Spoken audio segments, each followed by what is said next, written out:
Yes. Yes. We're Success. live.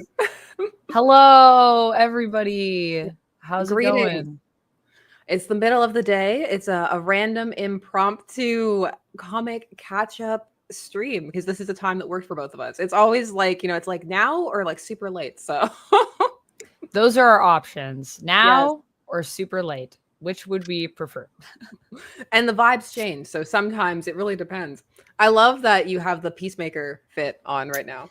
Yeah, I'm ready for Peacemaker tonight. I'm doing a watch along over on my OF, and I'm also probably gonna stop by Fan Expo today because there's the previews on Thursday, Mm. and I want to grab badges so that that's Mm-hmm. just like So you're done for the ready. weekend. So I'm ready.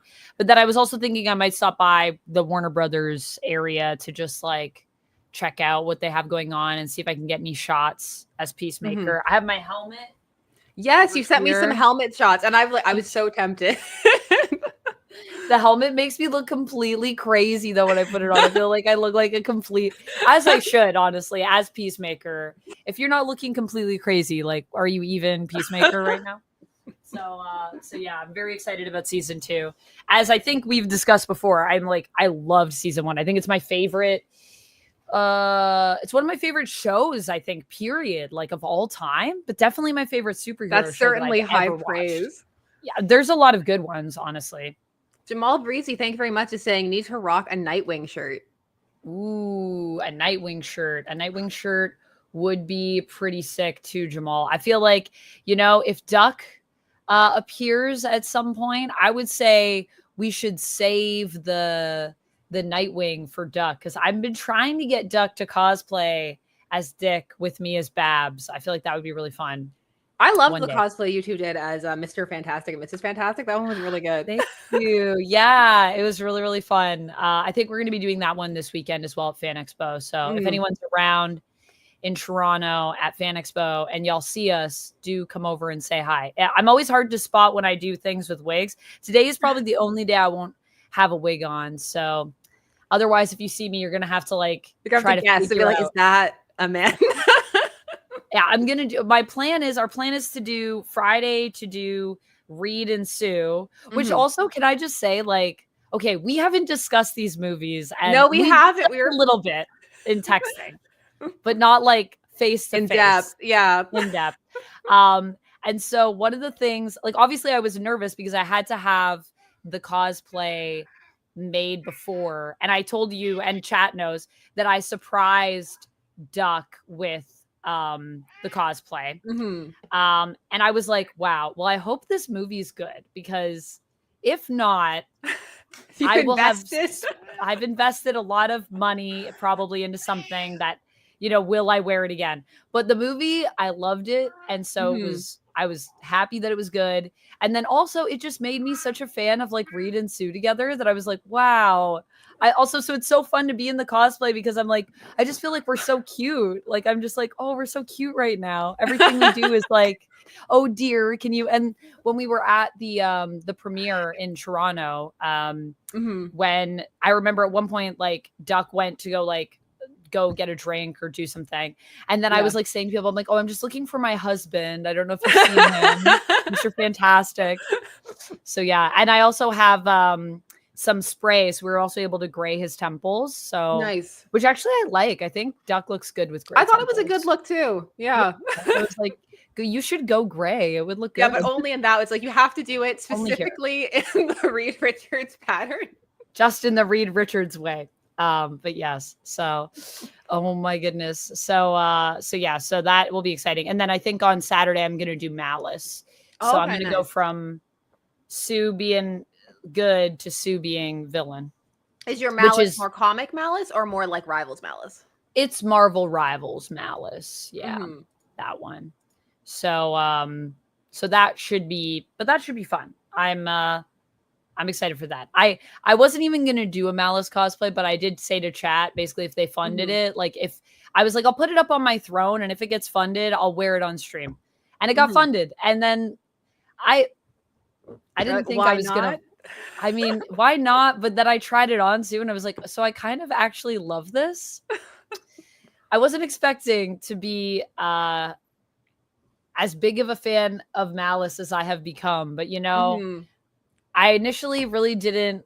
I've been really resistant to some of the Marvel Rivals skins. What do you think of the outfits in Marvel Rivals, Sasha? What are your thoughts? It ranges. It really depends upon like who it is and what it is. And sometimes they do kind of duplicate like body types and stuff like that. I've noticed like for certain people. But on the whole, I can usually appreciate what they're trying to do or like where they're coming from for certain things. Yeah. But like there hasn't been one where I've looked at it and been like, what is that? Like, why is that? Why is that like that? I mean, I think the only one for me is Emma's main skin. But even then, like people were also, so we did a poll after I got the Malice cosplay going. And we did a poll to just be like, okay, who should I do next if we were to fund someone? And everyone was saying, I mean, one of the people, it was between Psylocke, Emma, and Squirrel Girl. And Squirrel Girl ended up winning the poll. But I was like, man, if I do Emma, I got to do this main skin because that's the only one they have on the site. And I was like, oh, it's so ugly. The only one that I've liked for Emma so far is the Phoenix one. But I don't know, because then maybe when I get it, and I put it on, you might change your mind. Might change my mind. I might be wearing it and be like, actually, I feel like this looks really good. Oh my goodness. But yeah, I do think definitely some looks are superior to others. Is Alvin in? Oh, Alvin is present. Yes, Alvin is. Alvin's right here. I was going to say he sounds near. He's demanding attention as he tends to do. He missed last stream, so I know people will be happy to see him. Alvin is great. Alvin is life. Alvin is. Deeks Bogart, thank you very much. Just saying, whenever the Authority joins the DCU, I guarantee Peacemaker will say the most out-of-pocket stuff to Midnight and Apollo. Oh, he definitely will, and I cannot wait for that. I think that's going to be great. How do you feel about, feeling like we're definitely going towards the Authority? I feel like the Authority is an interesting choice. I felt that since they announced the like roster of things that we're supposed to be getting, I'm like, this is an eclectic bunch of things that we're going to be putting together. It could be like really interesting. I'm curious to see the take on it. That's always my thing. I'm like, I'll give anything like a shot. And I really enjoyed Superman. So I'm like, I think the DCU is off to like a really fun start. So I'm like, let's see where it goes with everything. Same. I really loved Superman. I loved that, I think both of these movies are really cool in the sense that both of these are really cool in the sense that they're very optimistic movies. They felt very like there's a lot of hope and just like good feels. And I was like, in different ways, but it was just, it was very nice. Different ways. Yeah. It was just like, I left both feeling good and upbeat and happy and like wanting to see them again in the theater, which doesn't happen a lot. Like there are like some films I'm like, that was good, but I don't feel like the need to be like, what if I came back, So, but I did feel that way with Superman. Like, sadly, I did not get to go back. And I know it's coming to streaming very, very soon. And there's going to be some like deleted scenes with it and stuff like that, which I am so there is the digital version. Yeah. I can't wait to see that because I also really want to see that for Fantastic Four too, actually, because I know there's stuff that they cut. And well, like sadly, I heard like from the director that for a lot of that's just not going to be feasible because they just didn't finish it because it was cut for like special effects reasons and time and crunch. So it's just like not done. But at the same time, I wouldn't mind seeing like storyboards and stuff. Like sometimes you get to see whatever like they have. The scenes. Even if it's raw, even if it's like without the effects, but it's just like, a blue screen behind you or something. I still feel like it's interesting to just see like what was the concept of what you were going to do. Because I know John Malkovich was obviously cut from Yes, he didn't make it. The Red Ghost didn't make it. Yeah. And I would have liked to see what he was going to do with the Red Ghost because I'm sure it was just like a little bit, but I still feel like it's fun. I like that both of these movies made cuts to really hone in, like they're not bloated. That's the thing that's also really good though. But then it does make you curious of like, Okay, but like show me what we could have also had, because I want to see what you were planning. Let me catch up with all of you in the chat. I also see some highlighted comments over on my Twitch side. And I just want to let you guys know I do see the highlighted comments. I have my chats also open separately and our merge chat, so I see everything. When we chat, it's obviously a little bit harder to shout everyone out, but thank you for the highlighted comments, Rapala and Cherry. I see y'all, and I appreciate you being here. That's me, because I have the master like thing, so it's like they don't show up highlighted on my end, like on the Twitch side. They do not, but I see them and I'm reading them as we're chatting. So just know if you highlight something, I will see it. I did see someone say earlier that Peacemaker is confirmed as bi in season 2 of Peacemaker. Peacemaker was confirmed as bi in season 1 too. It was, I was like, yes, add to the bi babe roster. Also why I love cosplaying Peacemaker, a fellow bi babe. How many episodes are they dropping them all, or is it a weekly thing? I haven't been keeping up. Weekly. It's going to be weekly. So episode 1 is tonight, and it's just episode 1. And thank the Lord, because I'm going to be honest, I'm kind of tired of these, like, this is like the first 3 or first 2 episodes. Like with Ironheart, they did basically like the first half and then the second half. And I'm just like, you're tired? I'm tired. Please stop overwhelming me with content, because I'd like to savor it. I'd like to enjoy it. I haven't even finished Sandman because I got to watch the second half of it, because I don't want to binge Sandman. That's not you want to sit with it and think about it, and like I want to reflect. I like to sit with it. So it's weird because people will ask me like, have you watched this yet? And I'm like, I'm getting to it. I need to like mentally be in the space. I did watch all of Eyes of Wakanda though. I've been watching like an episode a day for the last 4 days, which was cool. That was cool. I've been catching up a lot on reading things, so I'm behind on the watching front. So I'm rewatching Onisama-e, like an old anime in like my spare watching time, because like mostly I've been reading because I want to do a couple of kind of video essay type things for certain elements of the absolute universe that I think are interesting. And there have been a couple of things that have happened lately that I think are really good ins to kind of approaching, especially some of the absolute villains. And they're doing an absolute villain like one-shot special coming up soon. So I'm like, I want to like get to that and discuss some of those exciting things that are happening as we hurtle towards an event that, gosh, I hope at some point they call Absolute Crisis, just because. Yeah, I think I feel like there's a lot of stuff that's going to be coming up on both sides of the big two. It's going to be crazy. I feel like everything we've been building with Absolute has been glorious. And I can't wait to see like where else we go from here. Yeah. I mean, I'm like a little nervous though. I'm like, I don't know. I kind of want to just like let it keep going for a bit.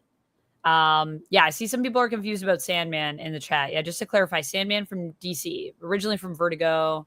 Vertigo's DC though, so same. Yeah, you mean like new Sandman, because now that Wesley Dodds is doing stuff again, like people actually can think about Wesley. I'm like, Golden Age Sandman in the house. Golden Age Sandman. I know you've been reading the Wesley Dodds stuff. How has that been? And yeah, not Sandman from Spider-Man. Sandman is a Spider-Man different villain. Yeah, not that Sam, not villain Sandman. They're completely different. I have like I read the mini that they did. They finally are collecting the second compendium of mystery theater. So that's coming out at the end of this month of the like really gritty like 90s stuff. So I'm really excited that this is the first time it's gonna have finished being collected. They've tried to collect it twice before and it has not finished. So this time it's finishing. I'm like, guys, it's happening. I feel like that awesome like Office clip. It's like it's happening. So finally made it. So I'm excited for that. Been keeping up with a bunch of I'm in kind of like a really like retro golden age mood. I started a project, a foolhardy project that I am excited to see through to completion, hopefully. And that is going through the classic crises leading up to the Crisis on Infinite Earths. And so there's a lot of them, but I'm having a good time. I just dropped the first one yesterday. So nice. What inspired that? Was it the new like DC Universe history that made you want to go No, back, it or wasn't just that inspired it. It was just that they keep like flirting with the idea of like, ooh, like maybe we're leading up to like another crisis. And whenever I see comments that people are like, oh, like DC and its crises, I'm like, they're actually, it's really old. They've been doing this for a really for a long long time? time. Like that This is true. first crisis on Earth 1 is 1963. So I'm like, this is just like a thing that they do. We So did, I thought it however, would be say we fun. were going to have the last one, and then we had another one Well, after. they said they So were going to have the there's that. last one like over a decade ago when they called it Final Crisis. So That's true. That's true. That's true. That's what I mean. We've been. I guess we've kind of been saying it for a while though. So it's like one of those things of like everyone is the last one until the next one. exactly. It's how you It's need to not look. over till it's over. So It's. I mean, it's not over as long as the well, it's history because like is going. we have a bunch of events. Like this was the recent special. There are more specials that are coming because like also this cover is a filthy lie. There is not Booster Gold in here, which was very sad. So if you go there and are like, ooh, my boy Booster, don't let it trick you based on Don't let it this trick cover. you. That's cover bait. So Ah, man, I hate that cover bait. What do you think is worse, thumbnail bait or cover bait? I think they're shades of the same. They're shades of the same. It's an evolution of the It's same an evolution. tactic. So I've been doing it for years. The bait has always been there. Also, Jagran, I saw 12 minutes ago you apparently cheered with 5 bits. Thank you for the bits over on Twitch. I need a helmet, as you were saying. she has it. It's Peacemaker. glorious. I promise I'm not wrecking peace. I'm only making peace. Okay, peace at any cost. But we're not going to wreck it. We're just going to make it. But yeah, I'll show you. I'll put it on really quick. Yeah, do it. They need to see. They need to see the entirety of it.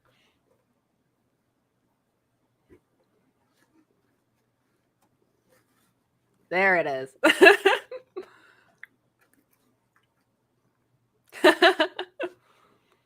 There it is. That's a helmet for you. Yes. I'm always impressed by how well you're able to maintain that hair after. I was just saying, like, I'm always so impressed how your hair stays so, like, still not crushed and stuff after you take it off. Yeah, it is hard if I'm like on the con floor and I'm taking it on and off a lot. It's like I'm always like, oh man, my hair is gonna get so messed up. Yeah, that is a thing. I feel like, you know what's a weird thing? That's something we've never explored in the show. Chris never has like helmet hair. He never has helmet that's hair. part of the fantasy. You could just run around and take helmets on and off and masks, and there'd be no like glue or gunk or anything. No, it's all fine. It's part of the superhero fantasy for Peacemaker. Exactly. It's like you could be dressed up like this, be taking a helmet on and off, no helmet head. That's the fantasy you want to live, right? No, that like forget all the other elements. That's the true power fantasy right there. It is. It is perfect hair at all times. Is honestly, that's quite the power. That would be a cool mutant power. I would take that mutant power. So what have you been keeping up with reading wise? So reading wise, I just finished catching up on Absolute Green Lantern. Mm-hmm. And right before stream, I was getting caught up a little bit on Jeff the Land Shark, issue number 2, because I'm trying to get caught up on my Jeff and Krypto. I wanted to do videos for them with each issue, which I might still go back and do and just compare like the issue 1s, the issue 2s to see like who's the bestest boy in each issue, like which one wins. Although really I'm just winning because I get it's both true. We're the winners. We're the winners, really, yeah. So yeah, I've been doing that. Absolute Green Lantern was crazy. Issue number 5. Yes.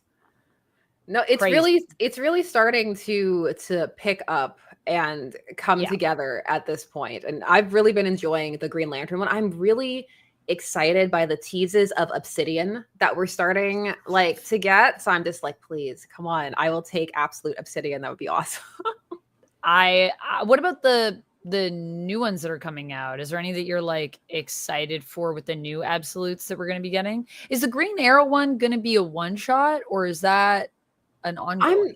I'm not sure. I'm not sure if that's a Yeah. one-star because I honestly did not keep up with the announcements that were coming out of like San Diego Mm. Comic-Con and stuff like that because I was deep in research mode. So I only saw like I saw like the synopsis of like what it was going to be about, then kind of like clocked it, put it in the back, and then just like kept going with what I was doing. I Yeah. was like, add it to Yeah. the list, and then like, you know. Yeah. Just add it to the. I know. I basically at my shop, I'm just like, if it's absolute, I want it. That's And then all. just put it on the list. No questions asked. Oh, it looks like on the wiki they're saying that Green Arrow is going to be a 6-issue mini currently. See how it goes type thing. Yeah, I guess we'll see. Like, it's weird because Martian Manhunter is also listed as a limited and it's going to It 12. was, but then it expanded because of Yeah. how the reception to it. Yeah. So I'm thinking that that's incorrect and that it'll go on, hopefully indefinitely. Hopefully, no end in sight for our boy Martian Manhunter. Thank you, Moondragon, for becoming a member. Happy 12 months. Oh my goodness. Happy year. I can see that one. Happy anniversary. Thank you. Happy anniversary. Thank you so much for being a member for a whole year. Wow. I appreciate that. I'm also going to be having I'm going to be having when I watch the Peacemaker episode tonight with folks live, I'm going to be filming my reaction as well. I'm putting it up for members. So if y'all want to check it out, I'll probably be losing my mind the entire time. I heard the previews I've heard are amazing. But yeah, so that's kind of what I've been. I mean, okay. So I was reading Ryan North's Fantastic Four before I did my year off where I just collected indie for a year. And so that was one that I had to like kind of let it go because I only kept, I think, Scarlet Witch. Oh no, I only kept Nightwing. That was the only series that I kept during the year off. So I had to let it go. So I'm now kind of going back with the trades and trying to catch up a bit and on my Marvel Unlimited to catch up with FF. And that has been so good. I've really, really been loving Ryan North's Fantastic Four. And I'm like sad that I had to let it go because I'm like, oh, the Alex Ross covers are so beautiful. Like, yeah, I get them in the trades too, but you know, I know it's not quite the same. Yeah. Ben Chan, thank you very much for saying, who are y'all's fave characters in Peacemaker? Why is it Vigilante? Oh my goodness. Vigilante is really good though. I do actually genuinely like Vigilante, so Vigilante's great. And I actually watched a reel the other day where the actor was reacting to just like all the thirst for Vigilante. And he was like, I don't know, like, I don't even know how to respond to this. But I think actually my favorite character is, and I just need to look up her name off the top of my head, is Daniel Brooks, who is Amanda Waller's daughter in the show, who's played by Leota Adebayo. I love her as an actress too, but I think she's actually my favorite character in it, even though obviously I love Peacemaker. You're going to have to let me know how White Rabbit is when she shows up, because I've heard that they're doing White Rabbit things. I'm like, well, now that she's one of the characters I'm keeping track of, you know? Yeah, I know. It's like, you know, Adebayo is the character. Oh, you're right. Yeah, Adebayo is the character. Sorry, I messed that up. Played by Daniel Brooks. I love Daniel Brooks. She's really good, though. Thank you very much for the correction. Comrade Mom is saying Vigilante kind of looks like an off-brand Power Ranger, and that's kind of hot. That's a great comment. So.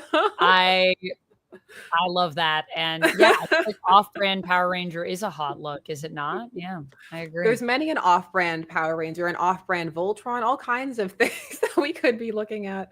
Oh, because I finally remember that, like, the name of it, like the Immortal Legend Batman thing is starting soon, and I'm excited for that as well. There's a bunch of things that are starting that I'm just like, oh, I really need to implement that thing that we've talked about before, of like doing like rapid fire kind of like reviews on shorts and those kind of things / TikTok, because I just cross post whenever I do things for that. So I need to do that too. I'm like, it's hard because, you know, what happens to me is I'll like get reading and then I have so many that I'm like, oh, now I feel like overwhelmed because I can't do like, you get, I gotta do 2 and then I'm like, now I gotta do 20. No, it's like you get like choice paralysis, you know. It's like, so instead of even doing the 2, which would be good, it's like, well, I'll just do none, you know. So because I'm like, where do I even start now? Now I have like a pile of comics I want to talk about. I actually had a pile. My pile right now is like this tall, and I was like, yeah, I'm just gonna put these away. Like, I'm not even gonna. Some of them They're are so going in the old box. now. I'm like, is it even relevant? Like, I don't know. Do people even care? I don't The thing is, like, know. yes, they do, because like the thing is, not everybody is keeping up like month to month, day to day, and like there's always people That's like true. coming in, jumping in. I always get the question of like, like, oh, where do I start? And my answer is always like, just do it. And I'm like, I need to follow that advice. Just do it. Like, don't let your dreams be dreams. I too Don't have a let your pile. dreams be dreams. It's like beside me.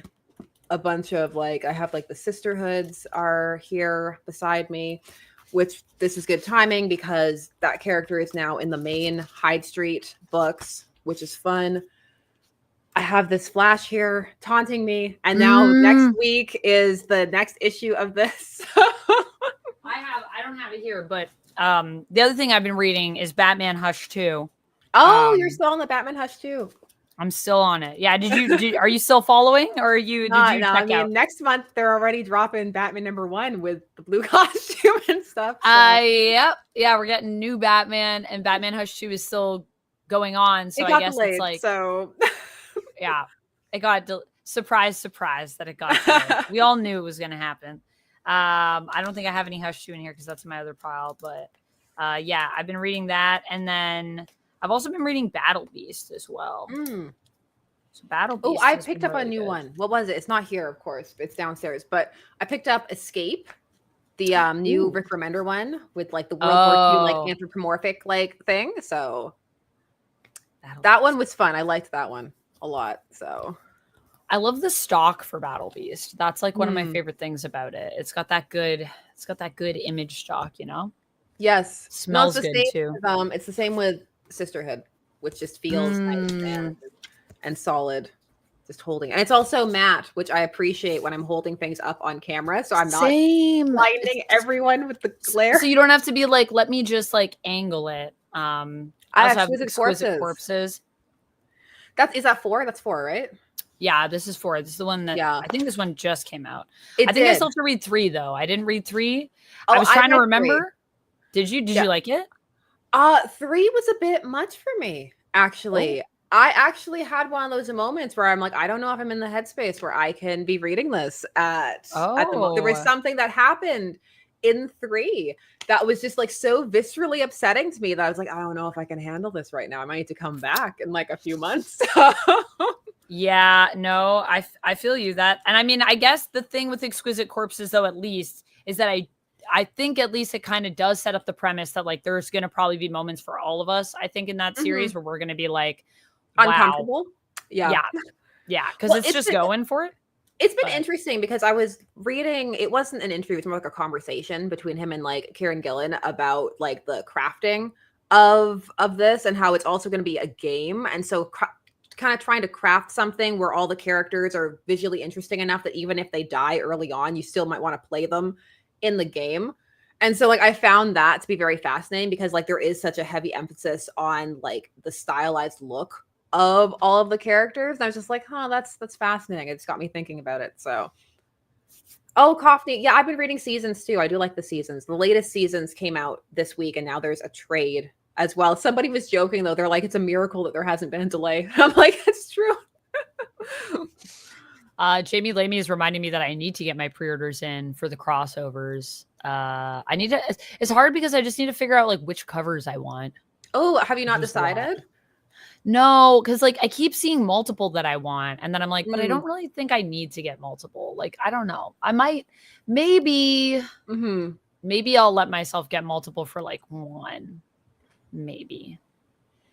I'll grab what's there. I'm basic like that. I'm like, which cover do they have left? And that's the one that I will grab. I can live with all of them. I don't think there's any that I looked at where I was like, no, I couldn't look at this. So yeah.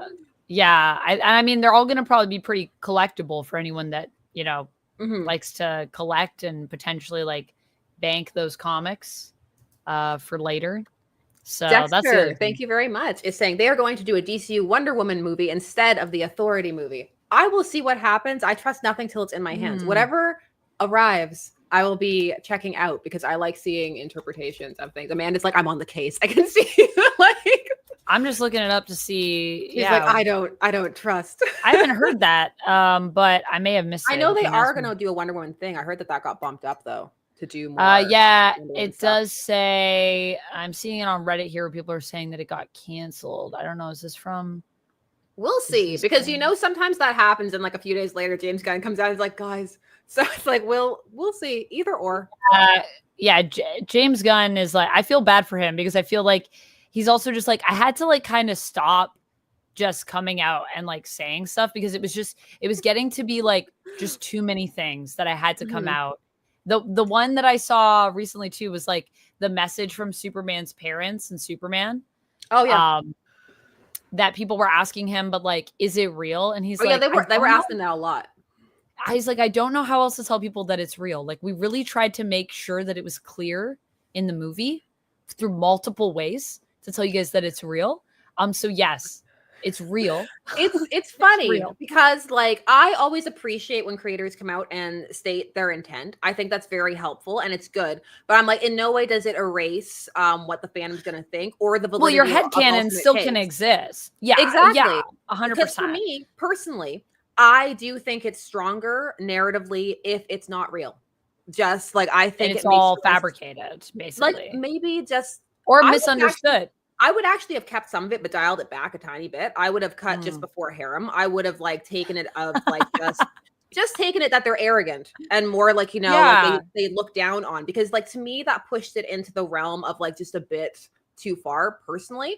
But and just in general, I think it's more interesting when both sets of his parents have like strong good values for him, because then it makes the fact that he has adopted those earth values so much, in my opinion, more relevant and stronger. And also just because of some of the other theming they were discussing around some of like the messaging that the movie was going for, then having the message actually be like, yes, they did send you here to conquer, and that's true, I don't think gels as well with some of the overall messaging. But I'm like, overall I think it's totally fine, and I'm glad that he said that so people can discuss where they're at with it in context of it being the intended canon.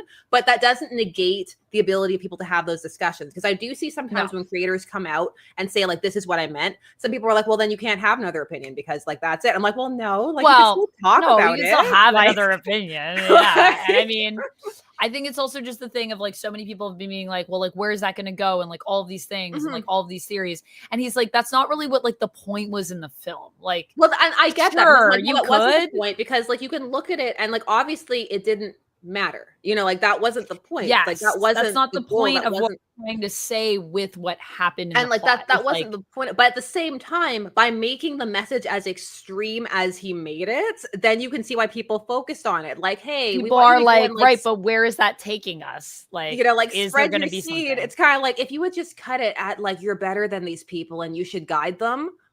Conversation over. Like, I actually really like how the message though is kind of cool, because it's like there's kind of two sides to it, because at the same time they are also saying like go there and like do good and like help these people, but it's also like because like you're the best, so like you could just, like we're better, even though our planet you could rule them, and like it's not necessarily like ruling them in a way even that's like I mean obviously free will is important, so all of that is still true, but it's more of the sense of like even they're kind of saying it like from their arrogant mindset of being like, because like we're better than them and like we'll actually make the planet better, like we're actually going to improve it.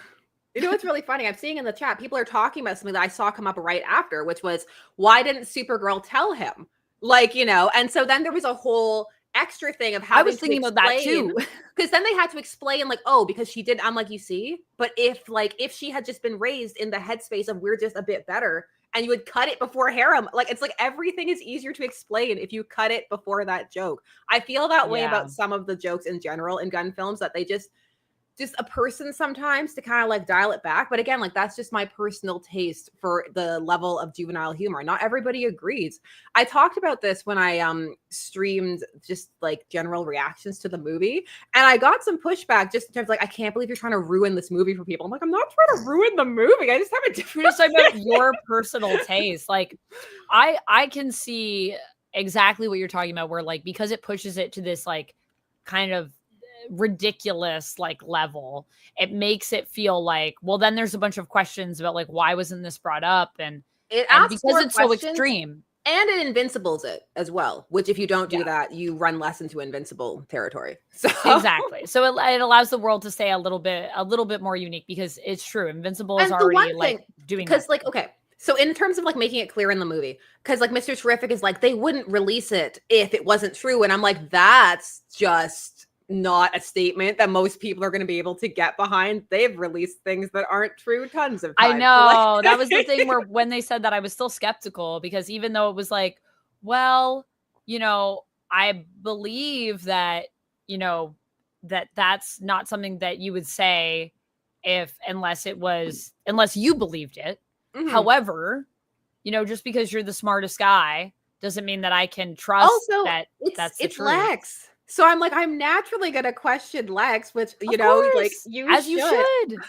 Like, As you should. Should we I hope not we get all to see question so much Lex? more of Holt's Lex. I adored Holt as Lex.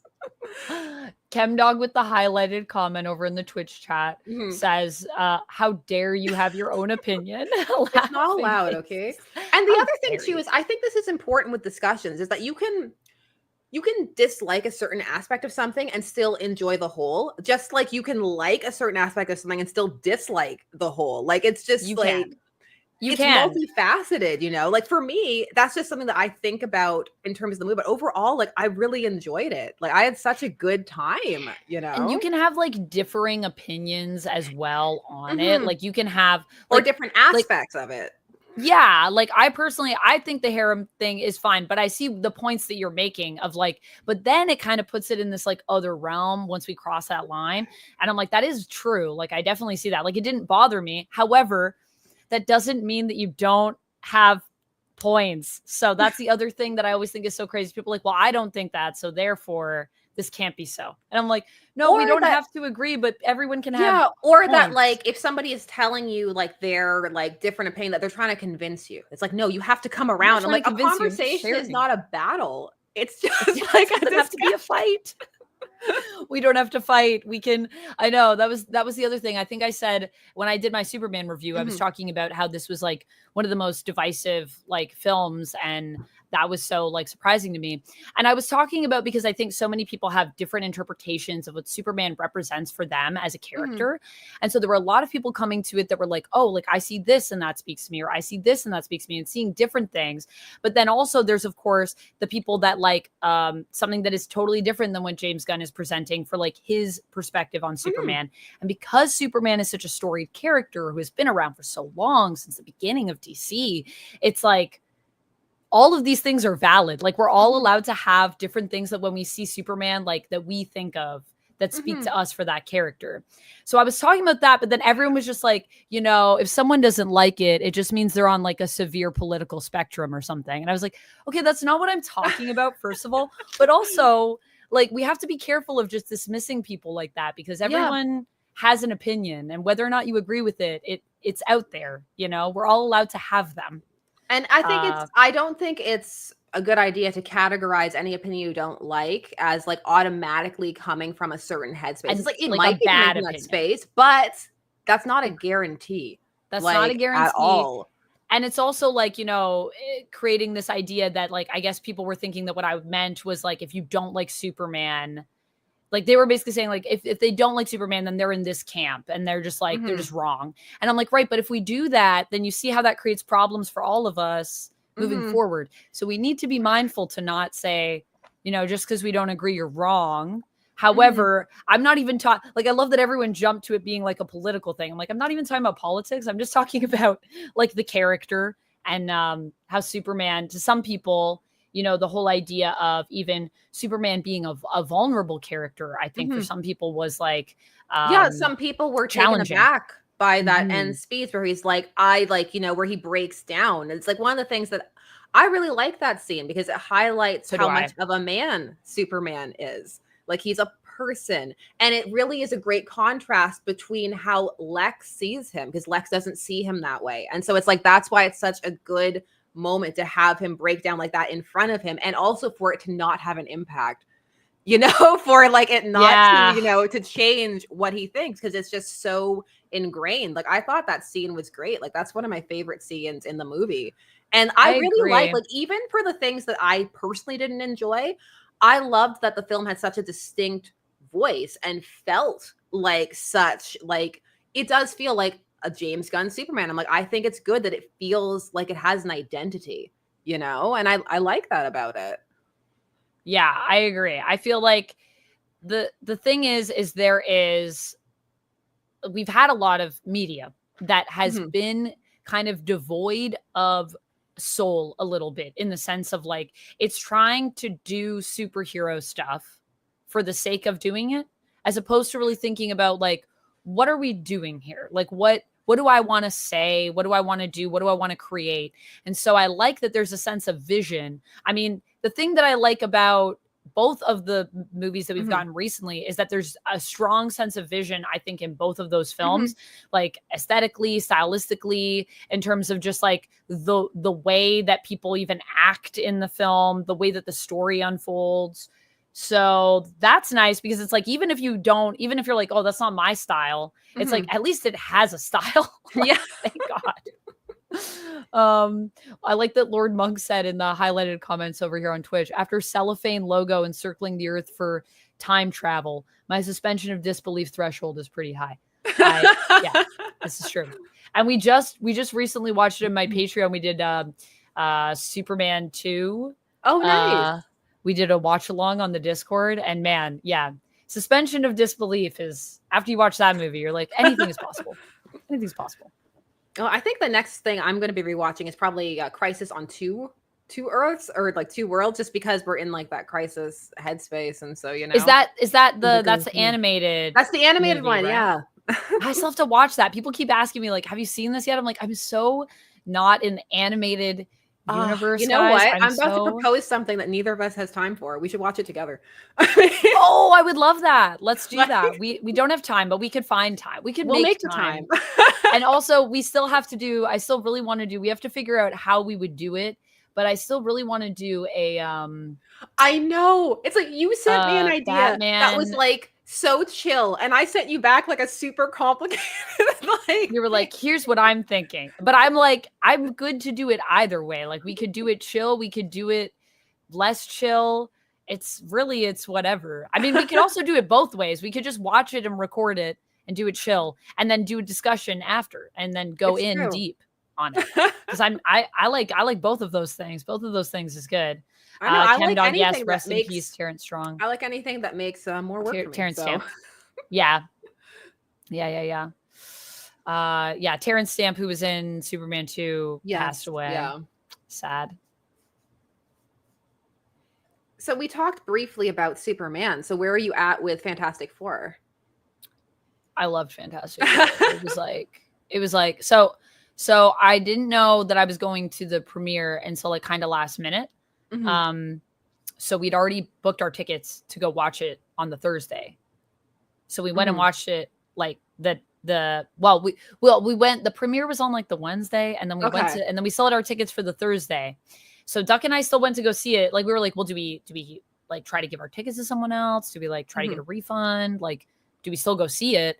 And I was like, well, let's go see the premiere, and if we like it, then maybe we'll want to see it again. Mhm. And we finished the premiere, and I was like, oh yeah, let's just see it tomorrow. I just want to see it Yeah. again.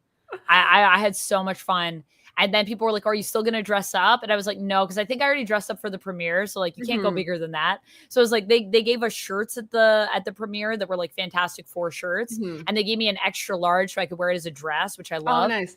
So I just wore that and just like chilled. But man, yeah, I love, like, I honestly, I think I need to own both of these movies on like Oh, a definitely. DVD That's or how I Blu-ray. feel. Yeah, like Yeah. physically. I'm like, these need to stay with they can't take them from me. So Yeah, they can't take them, because I loved rewatching it, and I want to rewatch it again.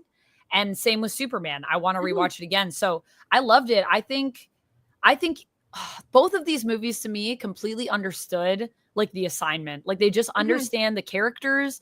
And for Fantastic Four, the team dynamic is so It was important to really the good, team. and they They felt really nailed like a it. family. Like they They felt like the did. first family, you know? They did. And it was also like just like the way that they clash sometimes, but the way that they like always have each other's back. It was like so emotional. Like I'm getting emotional just thinking about it.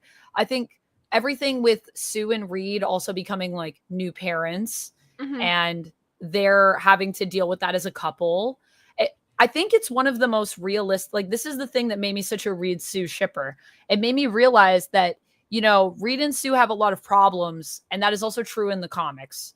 But they're However, constantly working at it. They constantly work at it. They commit to each other. They commit to their relationship. They commit to their marriage because they believe in one another so much. And it made me really realize just, I've always thought of that as a negative, I guess, for their relationship, that other people just do it better. Like they just get along better. And so that's why it works. But then it made me realize like, no, these people are like meant for each other, but that's a relationship, you know? You're gonna have moments where you're like, you know, what you do is hurtful to me. I love that scene so much, you know, just like sometimes how you are hurts me, and he's just like, I don't mean to. And it's like, that's just the reality of it sometimes, you know? It is. And it's like, how do we figure that out together? And the fact that Sue is the one, like, it was interesting because obviously there were people coming through and talking about that whole idea of, you know, Invisible Woman, like being the team leader or whatever in it. And I was like, I think Reed is still very much the team leader in that movie because he's the guy with the plan. Like everyone's like, Reed, what are we doing? No one's like, Sue, what are we doing? But I loved how they all inspire each other to come up with ideas. So, you know, they all make each other better. Like, that's right. And so like Reed gets the idea for how they're going to handle Galactus from Sue just taking a moment to stand up for the family. And I was like, the fact that her speech like just inspires that spark in Reed's mind is like, that's the Fantastic Four. Because the thing is, it doesn't work without all of them. No, and like they complement each other in that way. Like you need all of them. And even during Future Foundation, when Johnny is gone in the comics, right? It's like they needed someone to step in because they can't do it without that person. I think that is like, yeah, it's just. And you get that great Spider-Man costume. So. Yeah, exactly. And then we also have the Future Foundation costumes in Rivals too, and they look sick. Makes me want to do like Future Foundation, Fantastic Four. I think that movie just really made me understand a little bit more about like why the Fantastic Four is so special. And you know, not to knock necessarily other adaptations that we've had, but I think this movie just got it in a way that other things have not. Like it hasn't really quite clicked like it did in that movie. No, this one has been my favorite of the adaptations, like the live adaptations for them for sure. I still have a really big soft spot for the one animated series. Let me pull this up for you. Brody, thank you very much. Reed Soups and Bats Generations, ? Perfect for those with a taste for the golden age. Been watching the Miami Vice show recently, so ahead of its time. Soups and Bats Generations is a really interesting story. Have you read it? I haven't, but maybe I need to add that to my to the never-ending list. My never-ending reading list. Yeah, I think it's like, how long is my reading list? I think it's like 11 pages. Oh gosh. Yeah, let me pull it up. But I'm gonna add it right now. So Brody, thank you so much for the suggestion. That sounds really cool. Yeah, it's oh no, it's not as long as I thought it was. 7 pages. That's not too bad. Oh yeah, totally not daunting at all. It's a measly 7 pages. Okay, Unc, says Duck off camera. Okay, Unc. One of the things I've loved about both movies is that like it really inspired like both my kids to do a lot of what, like 2 of them. The youngest one was too young to go, but like to do a lot of reading and stuff. And like it really made my eldest love Superman in a way that like she did not before. And she just kept like one day she just like unpromptly was like, Superman's nice. And I was like, yeah, Superman is nice. I just thought that was really sweet. That's so inspirational. That's what I mean though. It's like it just reminds you like these films really tapped into, I think, what like superhero is supposed to be about in my mind, which is like it's about like these figures that are larger than life that are supposed to inspire us to be better in the world. So I love that it's like, you know, the kids are like, I'm gonna be like nice like Superman. I'm like, yes, please. And I think that's sweet because it's like I enjoy like a deconstruction. Like they're interesting, they can be entertaining, they can be thought-provoking, but they can also be overdone. And especially if people don't take the time to reconstruct and kind of just leave them in that like actually like these people would just be like awful and all this kind of stuff. I'm like, okay, that's nice sometimes, but also sometimes I do just want to watch them, you know, like we're going to like a pocket dimension and all that kind of stuff. And like what you saw with both of these is that you can still have a lot of stakes and intensity with that kind of more optimistic energy behind it. Also, did you spot the mural? Did you like clock the mural in the Hall of Justice? Yes, I did. I did. So good. The mural was so good. I personally just, yeah, that's the thing. It's also, that's the thing about like these movies in terms of rewatchability is that I think a lot of them have like a lot of little things that are quick. Like people in Fantastic Four were talking about this idea of how like, do we do enough with Ben in Fantastic Four? Like, does he get enough? And while I feel like he is the character that kind of got like the least on paper, maybe it's like, if you pay attention to the little details, they're small though, and they're quick. So you have to pay attention. But if you pay attention, it's like all there for Ben. Like where there's so much we're building with the character, but it's little moments. It's how he like lifts the cookie and has to be so careful with it on the plate. It's how he's the guy reading the baby books. And not only does he say that in the movie, but you see him doing it like earlier on, like if you're paying attention. So there's just like so many little things that when you go back and rewatch these movies, whether they're Easter eggs or small moments, it's like there's a lot that they gave us, which is like, yes, I love it. Renard City Update Channel, thank you very much for saying underrated comic film. I pick Mystery Men. I pick The Rocketeer. What do you pick? For underrated comic film, Birds of Prey. Birds of Prey. I love Birds of Prey. It's one of my favorite movies of all time. And I know that's controversial. I like the grand statements you've been making this stream. I'm making some pretty big statements. People, I'm either gonna either gain a lot of subs on this video or lose a lot of subs, or it'll even out. It'll be like half the people left, and then some new people came in where they were like, "Oh, that's extreme." They're like, "Finally, I feel seen." Finally, yeah. But yeah, I really love Birds of Prey. Obscure was also saying with the highlighted comment over here, I love how Spider-Man comforts Johnny's nephew over the loss of his uncle. That was beautiful. Yeah. I mean, that's why Spider-Man, I think, also just fits so well. You know, it's like, who do you get to replace Johnny Storm? I feel like Peter is well, their friendship is really special. Like I've always loved, you know, Peter and Johnny's friendship. Do you think that we're gonna get some of that in the MCU? Like, do you think that's gonna? I don't know. Like I said this in my Fantastic Four stream that I would have been totally fine if we just kept this universe like off in its own kind of little corner and like, oh yeah, see, you know. Duck was also saying I'd be kind of fine if this just becomes our new universe. Like if the old universe dies and we start something fresh, and this is what it is, and it's just like, and we see all of the heroes, but they're set in, you know, this new Earth. And we get to see like all of them like in kind of this new style, this new aesthetic. And like, what if the X-Men are the young X-Men in this era and it's like more classic? And I was like, that would actually be really that would cool actually be really fun. That would actually be really fun. I was like, I'd actually kind of be down for it. I would be sad to say goodbye to the other universe, but like, you know, why not? Because the thing is when you go on too long with something, it is hard for people to. We run into this problem all the time with comics. I think we talk about this every time we stream, actually, so I don't want to linger on it too much. But it is a problem with a serialized media that has no end in sight, that has such a long history. Is like when you keep going forever, you know, where do you? I think it's also just how do you get people to keep coming in to get new people? You need to leave space for the new stuff. You need to leave space for people to love like Absolute and Ultimate. You need to leave space for the younger characters to be able to come into their own and have moments like how we're starting to they're starting to, I think, really pick up momentum with John, like John Kent. Like there's they've been doing a lot of interesting stuff with like Surge, you know, Wally's son. They've been like, you know, Franklin has so much potential. So is Valeria. Like there is, you know, yeah, Valeria does too. There's a lot of opportunities to let like these characters come into their own too, evolve. You know? Yeah.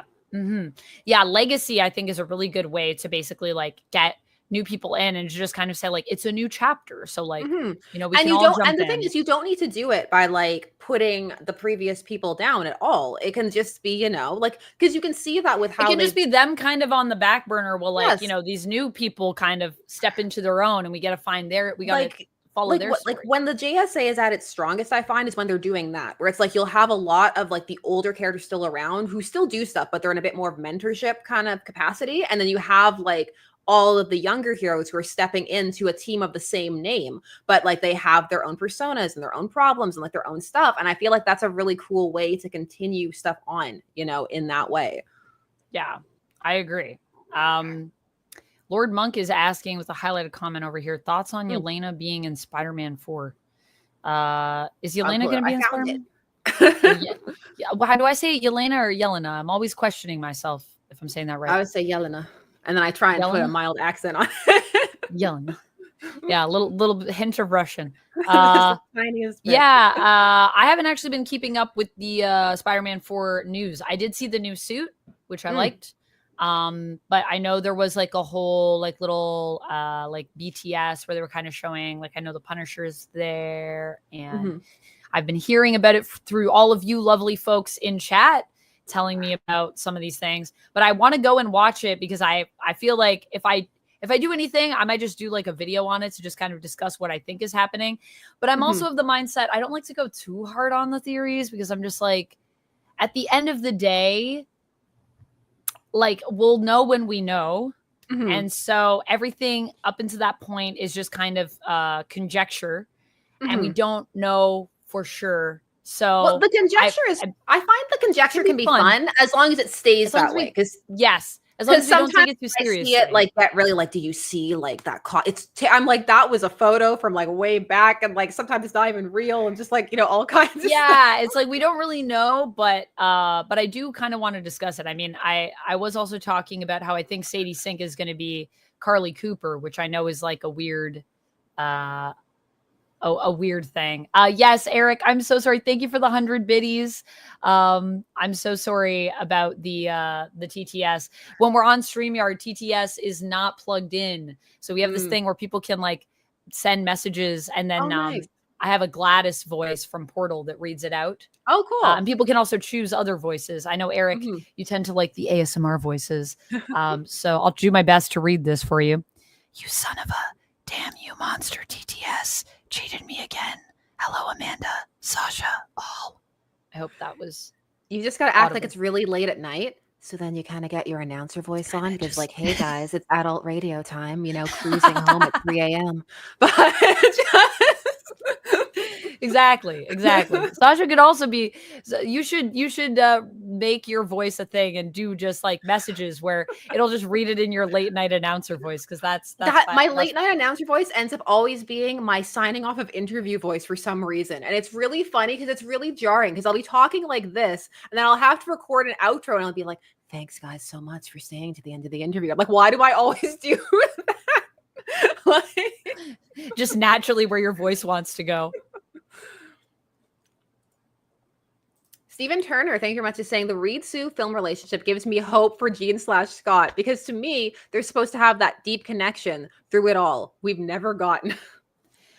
It's true. It's true. I think it's hard to do Gene and Scott well. I think also like somewhat of the era that they came up in kind of like that their relationship was cemented in kind of messes with it a little bit because it's like it was just kind of a weird time for relationships in general in my opinion.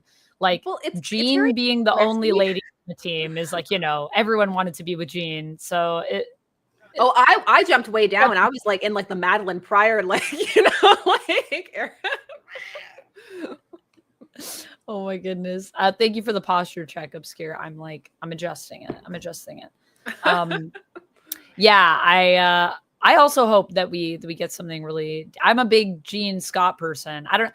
Are you Gene Scott or Scott Emma or I'm everyone actually together? Scott Where do Emma. you Scott Emma? I Scott I Emma. actually am like at first when I was like growing up and stuff because the cartoons, like I was all about like Scott and Jean. But then even though New X-Men is not my favorite run at all, like And like they're such a mess there. Later on, when they come to that's like their mentalities and their attitudes and how they operate as leaders together. Like I really sold me on Scott and Emma as like, and he still gets to keep his like telepath thing that like he has. His telepath. Duck is off camera, I think, agreeing with you and just saying that it's a healthier relationship. It works better. It's just better. Remember what happened at the end of Krakoa? Mm-hmm. Scott's like, Jean, we can finally be together. She's like, going to space, bye. Look, sometimes you got to go to space. It is what it is. Sometimes if you love someone, you'll let them go to space and you'll support them. And that's what Scott did. He was like, it's okay. You go to space, babe. Jay is saying Scott can have a harem instead. Yeah, personally, I'm also like down with everybody to be together. I'm also down for Jean and Emma, honestly. I feel like there's a lot of tension there that could be fun to explore if they want to we're gonna throw a curveball. Yeah, I'm like, let's just cut Scott out completely. Just Jean and Emma together, power couple. This is punishment for all that like weird 90s stuff that happened. Yeah, exactly. Now we're gonna get together. So yeah, but I think overall, if I had to choose between the two, I would still go Jean and Scott. I just love, like, it is true. They're supposed to have that. They're supposed to have. It's not always well done.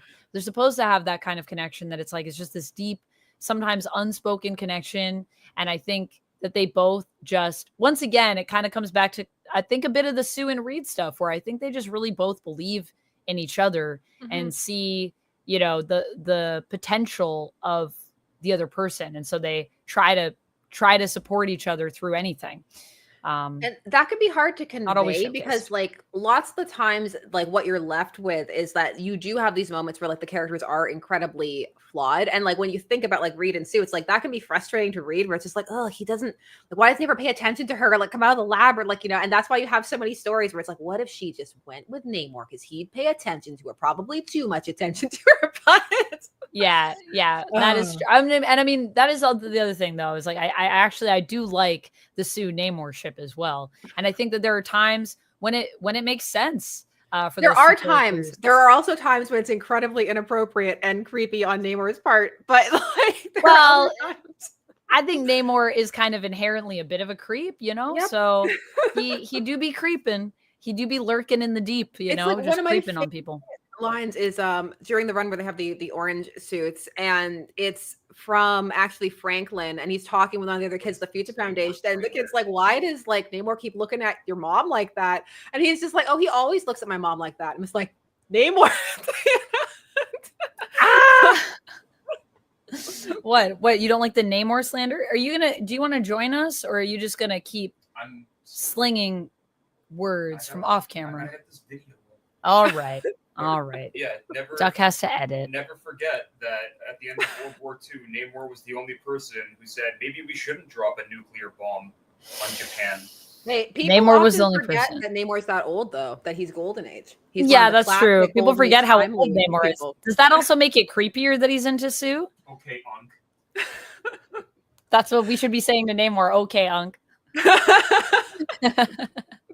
Yeah, that is the thing. Like, I think the thing is like, look, I think Namor can be a creep, but that doesn't mean that he doesn't sometimes have points or isn't still a hero. Like it's also like, I think people aren't always supposed to be likable.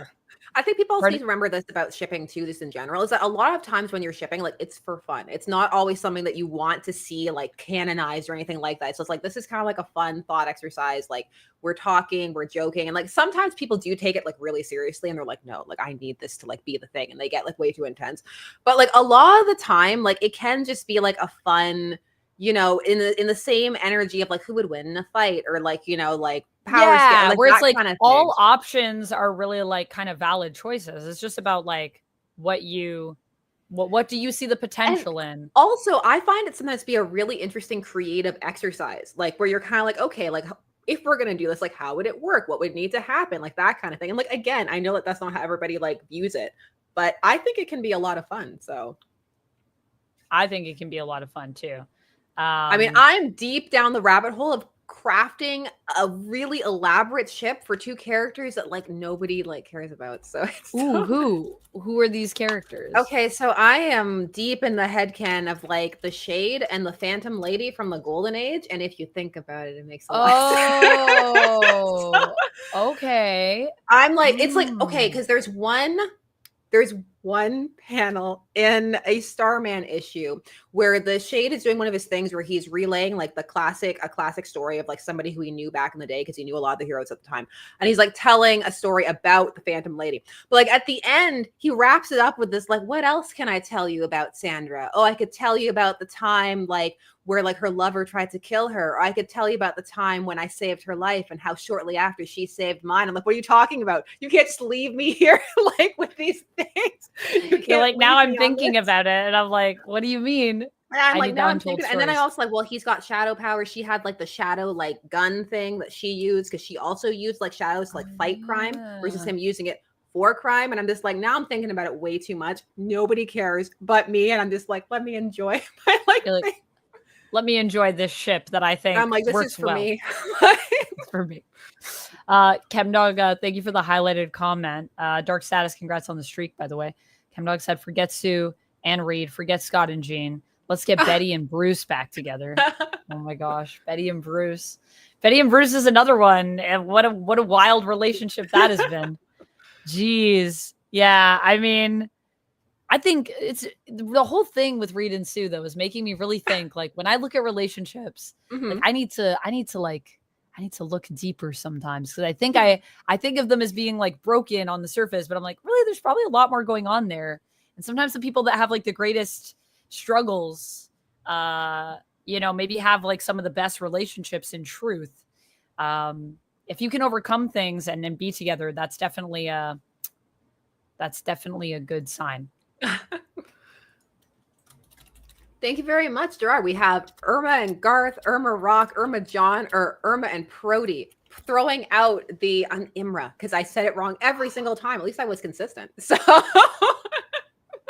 So for people to throw behind, because now we've put shipping out there into the now we've put shipping into the chat. Now people are like, let's talk ships. This is my moment where people are like, ouch, she's one of those. Like, but it's like we didn't know. I always think of that line from Willy's Wonderland, which is that Nicolas Cage movie, which is just a FNAF ripoff. But it's like the kids are exploring the factory of the animatronics, and like the one girl gets super into it, and her boyfriend's like, "Oh, so you a freak?" Like that's whatever I think whenever I like say something I think the chat won't agree with.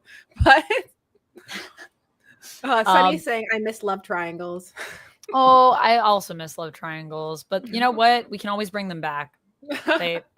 And there were a lot of them during Krakoa. We got a lot of triangles. There were many shapes. Many shapes. There are many shapes. Many shapes. The Obscure, thank you for the highlighted comment. The Obscure said, people also don't know or seem to forget or haven't discovered yet is that Spider-Man did neglect one of his girlfriends for a while. She wasn't one of the icon characters. She was somebody else. Yo, Peter, let's never forget that Peter sometimes is like actually the worst like people will ask about like characters that I would date or wouldn't date in the superhero world. And I'm like, so here's the thing. Everyone's a hottie, but a lot of these people like need therapy and I wouldn't date them. And Peter is one of those people. He needs therapy and he is sometimes the worst at relationships. Okay, so here's the question. Doesn't mean he's not a good guy, but in this hypothetical dating Peter scenario, do you know that he is Spider-Man? I think you have to. I think you have to. If you because it's a very if he doesn't tell me, it's gonna break us up for sure. For sure. You gotta tell your partner that he's, that's part of the reason that causes a lot of problems. Peter, but you didn't know he was Spider-Man. It would just be a string of like broken dates, no shows, like constant, constant ghosting you, and you being like, "What happened?" And then the next time you see him, like he's maybe beat up, and you're like, you good? That's what I mean. That's what I mean. He was in a fight club or something. So yeah. And he has also been the person that's like, oh, like this person or that person. And I'm like, Peter, like talk to these women. Like, please, please let them know what's going on in your brain, please. That's, it's also the thing of like, I would also like, I love She-Hulk. I think Jen would be a cool person to date too in the Marvel universe. But I I also don't know if I would date her because she's a hot mess, man. She's busy. She's busy. She's a superhero on top of also being a lawyer. It's like, when do you set up that date? When do you see? When do you see her? Also, like, if she's on Earth, she might be in space. Stephen Turner says, if he doesn't tell you, you may end up the next Gwen. That's true. If he doesn't tell you, it might be too late. Why? It's just you're gonna be finding out during the kidnapping. It's like, haha, Spider-Man. Like, then you're dead. Oh. You're like, oh boy. I like the Curly Insane Guy's title, Deadpool Dates the Marvel Universe. I'd read it, actually. So I probably would read that, even though it may get pretty annoying depending upon how many jokes they threw into it. Yeah. Yeah. Jamie said Peter ruined Deb Whitman's life with his nonsense gaslighting her. He's not great. Yes. Yes, he's not great. And that's why it's great that you're reading the stories from his perspective, so that you can see all of the things that he's doing. So you're like, well, the lizard, or like, Mysterio, that's what I mean. Or whatever else it was. He has reasons. So it's like, I understand.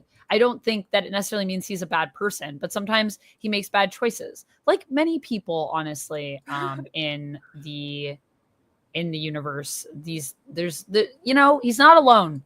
A lot of people are like this. So, I mean, if we're to remember Peter's failings, there are many other people we must remember. Like, let's not even start with Batman. Batman's a mess, man. I feel like he'd have a better dating experience with Batman, though. I feel like he's at least better organized. So I don't feel you're going to get canceled on. Like, also, at least if he ghosts you, like, someone's probably going to be there to, like, drive you home, or like there'll be someone there. You're going to get a call at the very least. At the very least, like Alfred will probably call you and be like, so unfortunately, Master Bruce has to cancel the date. Or a nicer makeup date or something. Or some flowers or something. Bruce will probably send you something as like sorry about that. Especially if you're not just like a cover for him. If you're not just like one of the people that's maintaining his. Yes. Yes. I think he'll put in effort, at least. He won't let everything become a hot mess and then be like, well, I can't say anything because I'm miserable because I'm Peter Parker. At least Batman will be like, well, I'm miserable, but I can at least be like decent. Well, it depends what era too, because I've been reading a lot of the 70s stuff, and I'm like, I miss kind of well-adjusted, like had his life together, not an emotional disaster Bruce, because there was a time when like he had his life more together and like he was coping in a much better way. So yeah, I feel like the one thing I will say too is I feel like Superman actually would be like maybe the one person that you can date. Which one though? Not Silver Age Superman. You don't want to date No, not Silver Age Superman. Like Primer's Superman, let's say. I think he's got it together. I also love Superman and Lois and Superman. That was hot. I like that was too. Great. I like that too. Stephen Turner saying the way Selena was probably about to cancel on him too. Yeah, the nice thing is with Catwoman and Batman, I feel like they're well suited to each other for that reason, because they both kind of are a little. That was one of my favorite scenes in Batman Returns, where Bruce and Selena are on the date, and then the signal goes up, and he has to leave, but also actually she has to leave, so it's a good thing that he had to leave. Yeah, I like that. I agree. I think that, that's why I feel like that is my favorite ship with Batman is definitely Catwoman. I think they belong together forever. But I also love the idea that, like, will they ever like commit to being together forever? I don't even know if they need to. That's the thing. It's like they're always worried about, like, can I commit to this person? And I'm like, maybe I don't know if they, not committing is you committing. Not all relationships need to have that traditional trajectory. That's right. So, like, I feel like that might be one of them that works better not in that way, Yeah. I agree. We catch up with all the peeps. There's it's so funny how this turned into, like, who would you date? I know. We got into, like, ships. Also, we can talk about some comics, too. If there's anything else you want to talk about, we've, like, as we do, we just talk about whatever. Yeah. Whatever is on our brains. On our brains, on chat's brains. Obscure is saying, what are y'all's favorite non-Marvel, non-DC superheroes? With a highlighted comment over here. Oh, I love the non-Marvel City heroes a lot.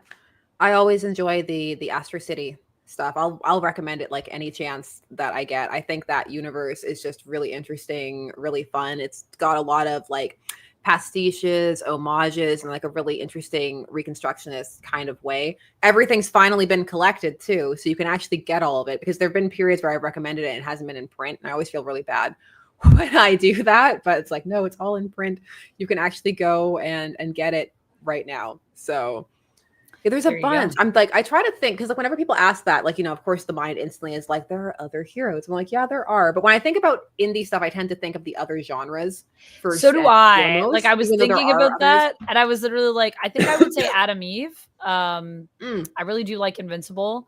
I really like the universe and the world, and I just love Eve. I think that she's such a complex character. And she's also so powerful, and I love that. It's like a character that's like super powerful. Is Psylocke your pick? Big fan of Homelander because he's like the best. Oh my gosh, yes, Homelander, it would be your pick. Yeah. So I feel like, is this your presence on the stream? Yeah. Hello, Psylocke. I have one of those, but it's Jigglypuff. So. Yeah, Jigglypuff. You have a sleepy one too? Yeah, I do. Yeah, the sleepy ones are so good. I keep seeing them at all the stores, and I'm like, oh my gosh. Nick, that's true. I do love Vampirella, and I do love Red Sonja, but it's hard because, while I think Vampirella is kind of a superhero, definitely more than I would say Red Sonja is, because Red Sonja is like a barbarian, and she's like her own thing, really. She's in her own different category of comics. I know it's debatable on alignment, what? But for me, it's probably always going to be Jackie Estacado. The Darkness. Actually, someone brought up Witchblade in the comments over there. The latest Witchblade came out this week also, and it was really good. So just putting that out. I also see people saying Hellboy. Hellboy's a great pick. I do love Vampy, but I feel like Vampy is also kind of weird, because to call her a superhero, it's kind of like a weird. And I know that there have been like over at Dynamite, they've done the whole thing where like Vampirella and Red Sonja like literally became heroes. Yeah. So that was a whole thing that happened. But it's just, it feels weird because like Vampirella's, she got her own thing going on, really. She's not really a hero because like that's necessarily like her role in this. But the other thing is that she's kind of a hero, I feel like, just because she's tries to be a good person and do right, but it's not necessarily like what she seeks to be, I don't think. Adam Eve is like a very, I would say, more of a traditional superhero, where like she really, I think a big part of her life and her objective in life is to help people, whether it be like as a superhero or in any other way that she can with her abilities, just as a person even. So it's like a different mind state, I guess. But yes, Vampirella is also a great example, and I do love Vampirella. But I think when I think of indie, I also tend to think of more like, well, not some people have brought up some good ones here, like Local Man / Cross Jack, definitely. Cross Jack, as they say in the comics all the time. And Power Fantasy also got brought up. I really enjoy the Power Fantasy. I want to talk about it. It's kind of heady for the hydrate to discuss, the Power Fantasy, but it's worth it. And like, it started to be collected in trades, and that's definitely one that's really interesting to check. Yeah. Ben Chan saying Abe Sapien's a hottie. So Abe Sapien is a hottie. Agreed, Ben. There's a new Phantom coming out very soon. I'm hoping to get it so I can share it with all of you before it drops it's coming out on the 24th, but I'm supposed to get something on the 1st. So hopefully I can show it to all of you so we can see some Phantom return. So yeah. That's pretty exciting. Also, Rob, I did see, I refunded your points for the gun show. I'm not going to do gun shows during Talking Comic streams. So just, I play like a whole sound clip and stuff, but I'm like, I don't have the setup. I don't have the setup for it. So I refunded your points though, so you can redeem it next time. And the hydrate, I got you. I'm keeping an eye, but I'm just chatting and then also trying to look at every chat all at once. Oh yeah, because you've got like an Ozymandias setup like over there, because you've got like so many. I've only got 2. I do. You've got more. I have all the screens, and actually, can I Oh, I just wanted to see if I could just toggle your chat over here because that would actually be like easier. That I could see all the chat separately. I'm looking at my chat separately and also looking at our amalgamated chat. So I'm just trying to read 3 chats while also chatting myself. Well, that's the thing. It's because like you're kind of multitasking whenever you're streaming because you've always got an eye on the chat, also to what you're talking about, also to what you're thinking about. Like it's a very interesting kind of headspace. It is when you're doing it. It is. It's weird when people are like, "Oh, is that a thing that like when you're streaming, is that how is that for you?" Because like, you probably have to like look at chat and then also like if you're playing a game or something, you have to like play the game. And I'm like, yeah, you just kind of try to like you get used to it as you go through doing stuff. It's a skill, like anything. You just kind of start doing it. And the more you do it, the easier it is to just kind of quickly switch and glance off of, all of the different things. Yeah. Oh, and did you like that mental prep, like beforehand too, of like, okay, it's like, okay. Yes. Streaming. Streaming. Mind open. That's what I always think. I'm like, open all the eyes because look at all the things. And then also engage with whatever when you're streaming. And I think also when we do like chatting streamings where I'm chatting with someone else online, that's also adds like another layer of it because it's like normally if you and I were just doing a just chatting stream like on our own with our community, it'd be like really the back and forth is with the chat, but here the back and forth is with you and I, and then also chat is also part of the conversation. So it's like we're having our conversation, but also we want to acknowledge your conversation while we're having a conversation. So that's layered. But that's the fun of it. I love the layers of it. Conversationception. Conversationception. I wanted to make a smoother word, but it didn't end up happening. So. I think conversationception pretty much covers it. I think it's pretty smooth. Archon is asking if webcomic parodies count. I think that parody characters count. Like I definitely think so. I think so. Fumo, thank you very much for saying, hey guys, I'm going to Comic-Con Africa next week, and I'm so excited to be at Artist Alley again. What's your favorite part of con? So what's your favorite part of the con experience? Oh my goodness. Well, first of all, congrats on, going to Artist Alley again. And I hope you have an amazing con. Comic-Con Africa is like, that would be like a dream convention to get to. That sounds like it's probably so fun. My favorite part of the con is, I feel like seeing like friends or seeing people from the community. I love meeting up with people. I love hanging out and just like getting to like, I love that fandom brings us all together in a space where we just all get to like be excited together and hang out. Yeah. Con parties are really good. That's a great suggestion. Also, I like cosplaying, obviously. So that's something that I enjoy. But I also just love, even if I'm not cosplaying, I love seeing other people's cosplays. I just went to Gen Con and I didn't cosplay at that convention. And I had a little bit of FOMO, but I was like living through everyone else's outfits. I was like, oh, that looks so good. And like, I love this cosplay. And I wish I was dressed up too. But like, honestly, just getting to see people expressing their love of fandom with an outfit is like, fire. Even if you're not even like cosplaying, if you're just like dressed up in nerd like fashion, apparel, love that. I love some nerd fashion. Also, people have dropped the word conversation, which is perfect. Thank you. Yeah. What about you, Sasha? What's your favorite part of con? I'm not a big con person. Like I'm not a big like crowd like type person, and like I get super awkward when like I meet people in person and like talk to people in person. Oh, so do I. And like I have a hard time like approaching people or being like, like I get in my head a lot. I'm like, well, no one wants to talk to me or like anything like that. And so like it takes a lot of like overcoming of like that. So if I ever get to a point where like I can go and I'm just like out of my head, where I'm just like, oh, I'm going to meet somebody and like it's just a good time, like a casual chill time, then that I enjoy. But in general, honestly, I find it stressful. So it can be, and it can be very overwhelming. And I know what you mean with getting in your head. I mean, like I was just at a meetup last night where we did like a really big like photo shoot with like a bunch of cosplayers and photographers, and it was so fun. And I had such a great time. But like before I was going, I was like, oh, I don't even know if I can like talk to anyone, because like, why would they ever want to talk to me? Like, I don't even know what I say. And then as soon as like we started talking, it was like, oh, like everyone's just excited. like everyone was like excited about everybody else. So we were, I was like, oh, so we actually all think each other is cool. And I was thinking no one would think I was like interesting or worth any of their time. But it's like we all think that about each other. And then we're all probably here questioning, like, why am I even here? Like, do I even get to be here? Because I feel like imposter syndrome is huge.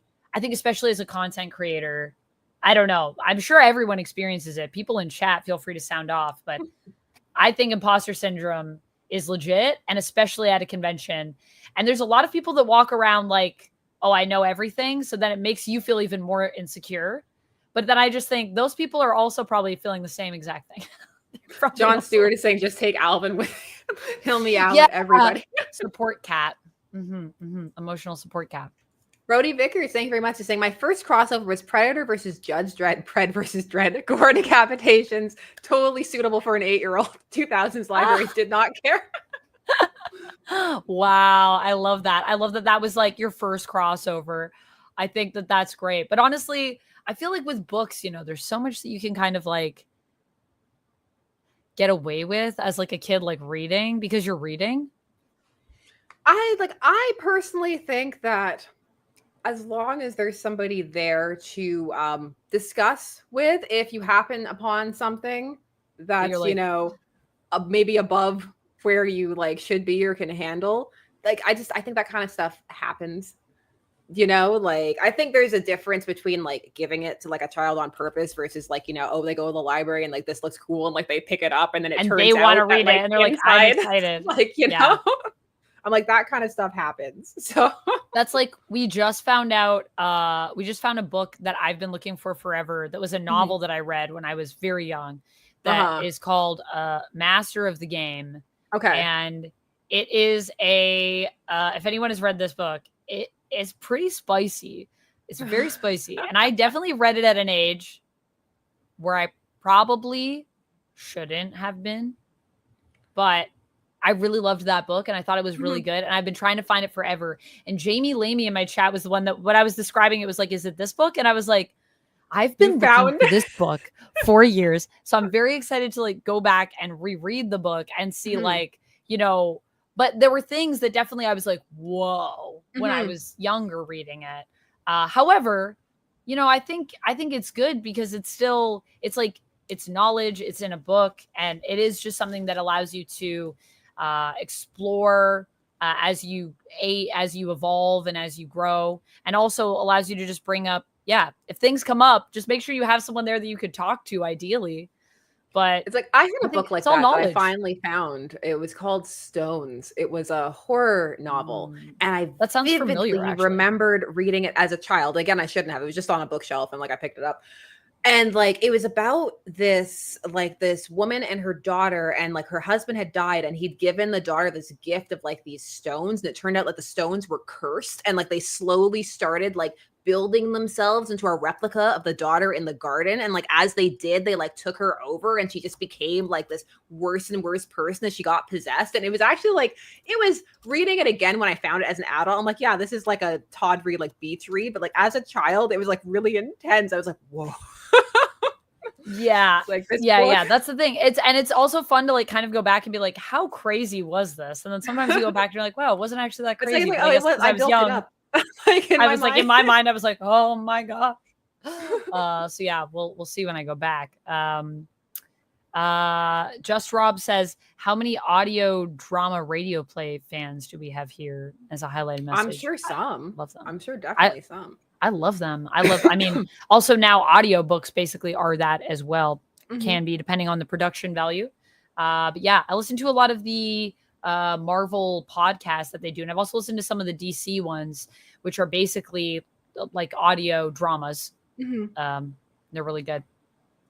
No, there's so much like to explore out there when it comes to media. It's like, there's novels, there's books, there's TV, there's animated stuff, there's movies, there's radio plays, basically.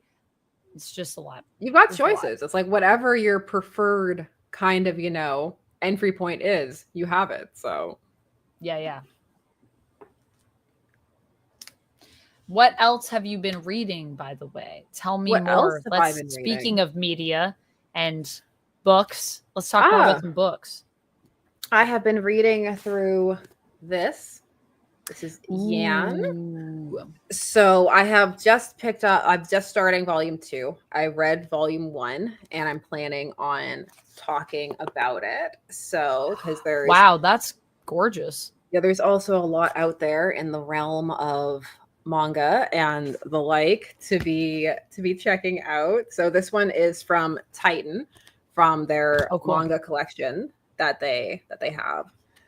So I've been picking my way through that. I've been reading through some of the older Conan stuff, catching up with some of that. I fell a bit behind on my Conan, so I had to catch up with that.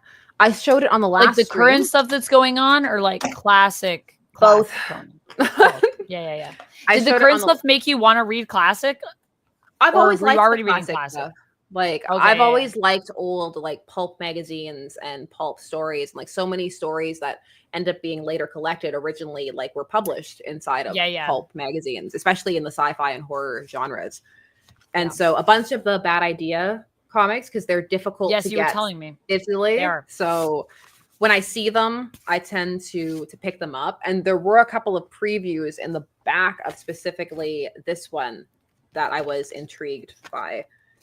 I was already intrigued by Survive. We have like a little bad idea like like pop-up in my LCS, but it's like, it's just like a little pop-up. And the cool thing about Bad Idea is that I think it's still like their books are limited, so you can't like can't buy like a ton of copies, right? Because they're trying to prevent people from coming in and like buying up all the copies, like resell stuff, things like that. Yeah, because they're very like pro readers. They're trying to play a bit with distribution. I am glad that they have eased up a bit on the digital that they were doing before. Now it's there, but it doesn't happen like right away. So it's like you kind of got to wait for it a little bit. But I appreciate that, because I'm like, there are times when you do want a digital copy. So like I think about that, especially for video making purposes. I'm like, I love to show B-roll. I'm just like, my camera just sometimes does not, depending upon the setup that I have or whatever, do the justice that I want for. And also sometimes you want to do a comparison, because sometimes the book looks vastly different, on the digital read through than on your physical read through. And sometimes you might want to recommend one over the other. And it's like, well, for that, you want to show both, so that you can compare. And otherwise you're just in a trust me, bro kind of scenario, which I never like being. It's like, yeah, this one's the trust me, bro, Yeah, 100%. Trust me, bro. But yeah, I feel like Bad Idea is one that I've always wanted to get like more into, but I haven't. I've only dipped a toe here and there. But every time I read something from them, I usually find it like super interesting. They make really cool stuff, and they're not afraid to like make different stuff. I'm appreciating that. I'm appreciating how just like each title is really different from the others. There's also some Tiny Onion stuff coming out soon on James Tynion's like thing. Oh, so yeah. Some horror things are coming out there that I'm keeping an eye on for when they drop. It's coming in a couple of months though, for spooky month. So spooky month is going to be crazy. I feel like I want to do some fun spooky things for spooky month. So I want to like try to cosplay more in October and see how many costumes I can do in like a month just for fun. But I also feel like, I don't know, what will my mental state be at the end of October if I do that? I don't know. But I feel like it could be really fun just to like dress up, because I don't know. I just feel like spooky month is like the best season. So it should be celebrated in full, whether it be with, what we're reading, what we're wearing, how we live our lives. Definitely how we live our lives.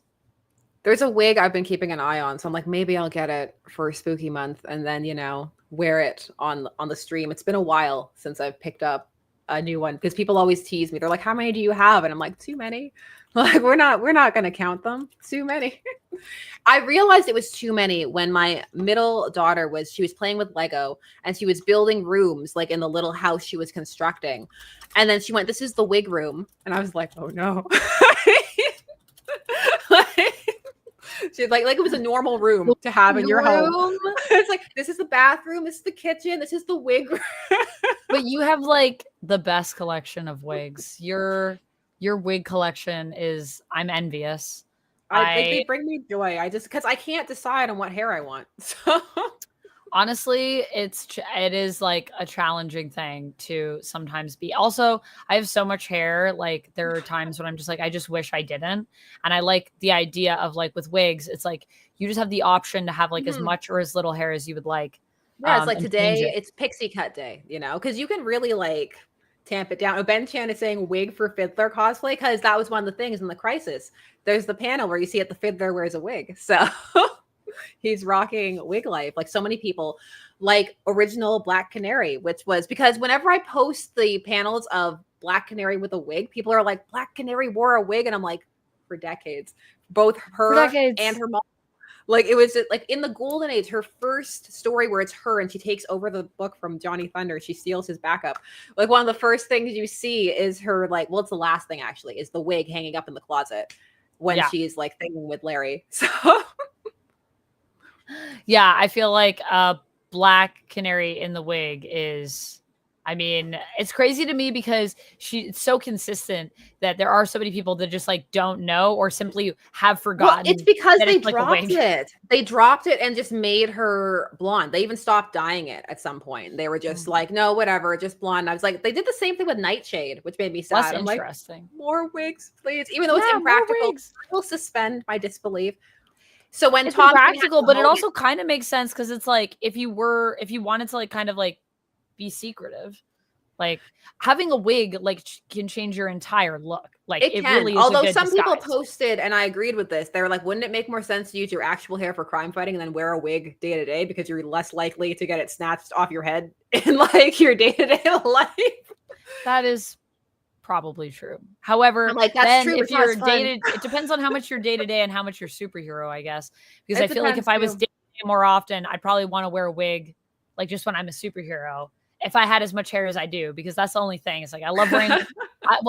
I have a turbulent relationship with wigs because I used to hate wearing wigs. Then I started getting some better wigs. Now I really like wearing wigs, but still the process of wearing a wig is a lot because it's like I have to like braid all my hair and like bind all my hair down and like get it flat enough and then like put the wig on. And then like I've started to experiment a little bit with like lace fronts too. And then that's a whole other thing. But it's like you got to get the cut right. You've got to like cut it down properly. And then you got to decide, are you going to leave the baby hairs on if it comes with baby hair and like, like a whole bunch of like other stuff. So and then I'm trying to like figure out like how to like basically like blend the lace front in so that it looks like natural. And it's a whole journey, but like it's a fun journey to be on because it's very creative to wear wigs. Yeah, because it's like when you wear a wig well, it feels very satisfying. Sometimes the lace color too can really make it difficult for like blending depending upon like what you're working with, and also it depends how long do you want to wear it for? Because if like you're only going to wear it for a little bit, like I don't love to do like a really intense lay down if it's only going to be a couple of hours, so yeah. Somebody's asking, do you have a Guy Gardner wig yet? It's a bowl. Take any wig and get a bowl, and then we should all have Guy Gardner wings, honestly, especially after Superman. Everyone should be. Every closet needs a Guy Gardner wing this season. Everyone go out, buy your Guy Gardner wings. We should all do Guy Gardner cosplays with our wigs. Actually, that would be great. It's just like we are like the whole core is just Guy Gardner. It's all Guy Gardner. Gosh, that would be quite a handful if the whole core was Guy Gardner. That'd be a lot. Get a Lex Luthor wig. I have seen people who do just get bald caps, just like for fun. That's fun. And just put them on and wear them because they can. Yeah, because there was that scene in Black Canary Best of the Best, the Black Label book, where Lady Shiva like ripped the wig off of her head. But then it's like that's Black Label, so it's like that's its own thing. It's like the thing is, I'll accept it either way. I'm like, I'll take wig, I'll take no wig. people always bring up that scene in Justice where it's Clayface and Clayface accidentally makes her blonde because he doesn't know, and then tries to have a like. There's that scene with like Clayface and Ollie, and then he's like, "I just thought it was a kink thing." So like Ollie, no. Oh, Ooh, I Will One has a good point. What? That real hair leads to DNA evidence. You see, that's why we can't think about it too hard, because it's like if we start implementing too much of the real world, it's like nobody should be It's able like there's to a hide lot what of they're doing. you could look at maybe both sides have points, you know, but it's Mhm. true. If you leave a wig hair at the scene, unless it's human hair for somebody else's head, Well, it's true, because if you have a human hair wig, it's going to lead it to, then you it will know. lead to someone else. But maybe you're like, that's part of it. That's my alibi. If they sold a bunch of wigs, it might be hard for them to pinpoint like who's which wig is there. This is like, yeah, you can't go too deep with this. I know. You see, we're a lot going of down a a lot. very deep rabbit hole. Oh, that's true. Supergirl used to wear a wig. That is true as well, because Yes. and Supergirl did do the opposite. She used her real hair when she was Supergirl, and she had like the Linda Lee like pigtails, and then she had to go like get another thing, because then when she gets adopted, her father is like, "You're too big of a girl for pigtails," and she's like, "Gotta get a new wig." So Got to get a new wig. Sometimes you just need that new wig. I have been reading, trying to keep up with. Oh, some are you Imperial. up with the Imperial? Imperial has been really good. We just got the we know now who's kind of behind it all, which is kind of interesting. One person I was like, oh yeah, I know who that is. The other person, surprising, but in a good way, which I've enjoyed. But you know, it's just Jonathan Hickman. You just can't go wrong, I think, with Jonathan Hickman. He's not other than Wolverine Revenge. Was that duck in the back? Yeah, Duck. Wait, where was he? Did he pop up? He was here. He's like, he keeps coming over and just standing here and watching me talk to you. And I'm like, do you have something to say? Or are you going to say something? But yeah, we're both liking Imperial. So that's been really good. Although I feel like no one's really talking about it. Is no one really talking about Imperial? Are people talking about it? Y'all, what's the internet? Like, not so much on like my side, but also I like skew more like DC and indie a lot of the time. Like, I'm thinking about talking the new Black Cat. People are going to be like, she's a pod person. She was replaced, because I did read Black Cat #1 by G. Willow Wilson. Right. There you go. Yeah, how was that? I feel like G. Willow Wilson doing Black Cat is like, I thought it was fun. I thought it was like a fun issue. I think some people aren't going to gel with like the whole premise of she's like, I'm going to pick up some of the slack from Spider-Man and like, you know, do some like superheroing on my own. But like, I thought it was fun. A bunch of the supports that they've established since like the Jed McKay run and stuff, like they're still around doing stuff. So it feels like there's some consistency and through line there. It had a very just kind of like upbeat, like we're just going to have fun energy. So like, I enjoyed that. Sometimes that's just what you want to read, like, you know. Yeah, I mean, yeah, I do want to read things that are fun and upbeat. Actually, I like, I mean, especially when you're starting something, like sometimes people will start something that's like really intense and you're like, okay, but like, where are we going from here? That's how I felt with Exquisite Corpses 3. I'm like, not today. Like, not today. Not today. Another day. Exquisite Corpses. Not today. ESC has a question, which is, I get to interview Carl Kerschel. Any advice? I've never interviewed anyone before, and I'm scared. I could email to ask if that's better. No, it's fine to ask here. It's fine to ask here. I would say, this is my advice, then you can give your advice, Amanda, because you've interviewed people too. I would say, do your research on the person first. Make sure that you're familiar with like their work set. If you're interviewing them about something specific, make sure if possible that you've read it. Like if you don't have access to it, ask, you know, like either the PR person or them if you can read it beforehand so that you're more informed about what you're going to be talking about. Also, you have a list of questions, but don't be married to them. Like if it veers and you're not going to get to some stuff because the conversation is flowing a different direction, you don't want to have to be like, okay, like now we're going to force back to like my list because I have a list. Like it doesn't need to be like that. Like it will go where it goes. Also, get out of the way right away if there are any like things that they really don't want to talk about. or would make them uncomfortable. So that's not a surprise, like, during anything. What about you? Yeah, I agree. I would say definitely ask if there's like anything that they really don't want to talk about. And I would just say listen, like definitely do your research, like Sasha said. I think that's very important. And I think there's a lot of people that don't do their research necessarily. So a lot of folks will be happy that you've come to the table with Yes. that knowledge. But also, try to relax and just like be present in the moment and have a good time, because I think the best interviews come from just having a conversation. And part of having a conversation is not just about knowing what to say. It's also about like listening and like knowing listening how to each other. because How to every respond. person is also different. And so you'll find as you're talking to people that they have different conversation styles. Some people are succinct, some people like to go on, like some people, you need to prompt. So it's just it's different each time as well. So it's like it's always an interesting experience. And I would also say just remember that they're people.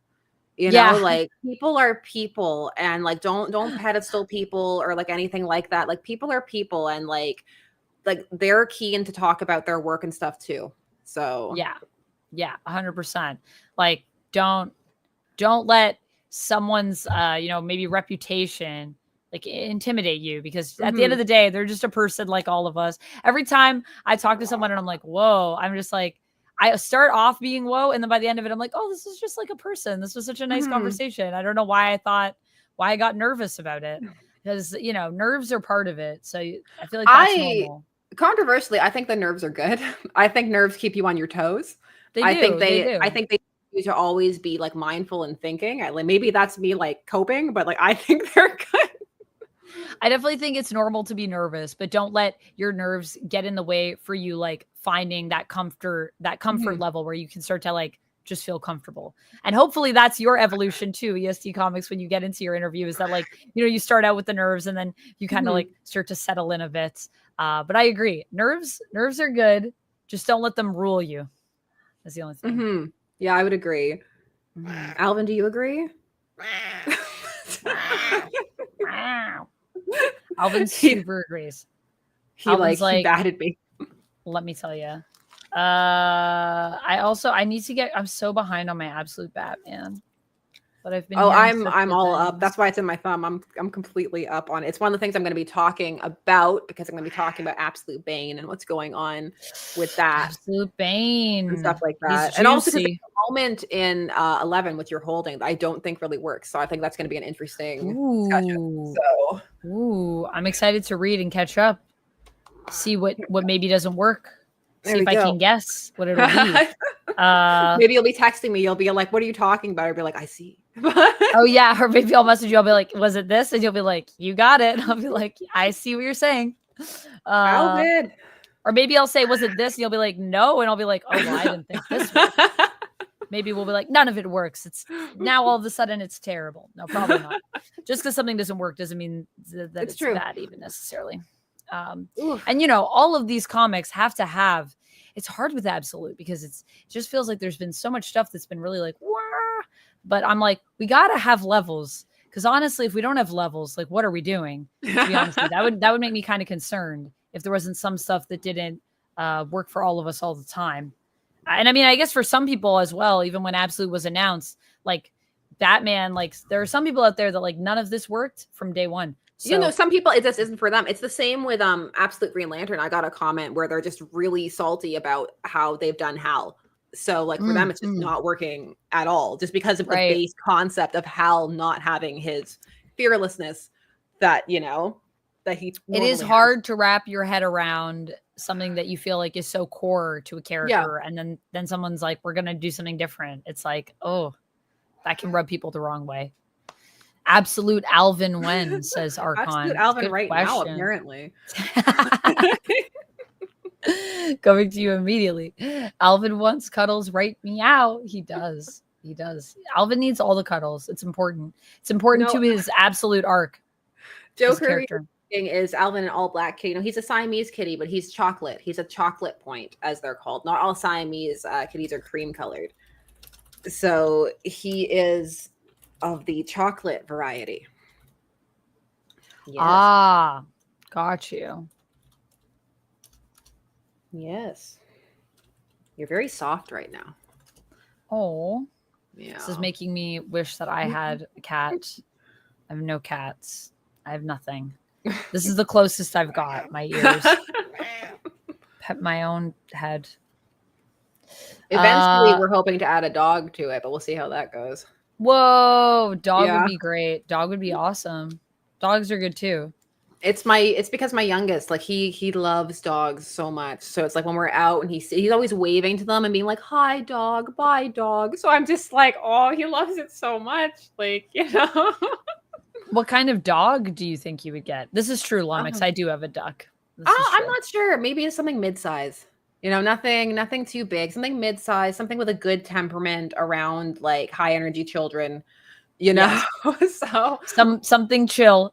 Yes, you know, we need chill to deal I love with. the chat is like, Amanda, you have a duck. I saw that you have a duck. Jeff. You have Jeff the land shark. Like I do. I have Jeff. That's true. I have an army of plushies. So I have many companions of sorts. I don't know. What else do I have? I feel like there's a lot of stuff that I still have to read.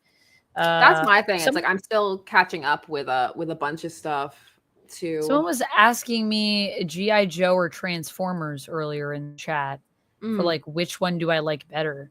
I'm not reading Transformers, so I'm gonna go with G.I. Joe. So by default.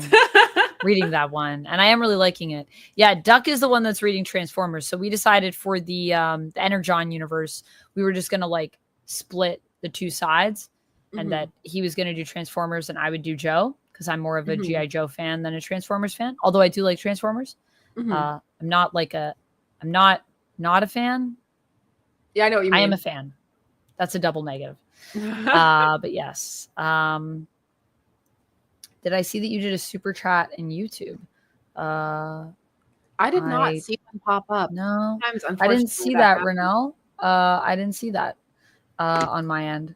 Yeah, normally they're highlighted for me. If I did not see one. Yeah. I'm trying to scroll through to see. I don't see any chat from you on the YouTube side, Renelle. Are you sure? Huh. Yeah, no, I don't see it. I just went. There's a special. Let me know. Let me know what your username is over on YouTube, and I can take a look to see. Maybe I missed something somehow, but yeah, it doesn't come up. I feel like that is a thing. The Energon universe has been doing really well, I think, in general, though. So to be honest, I don't think there's really a best. Here's the Transformers that I have for Doug.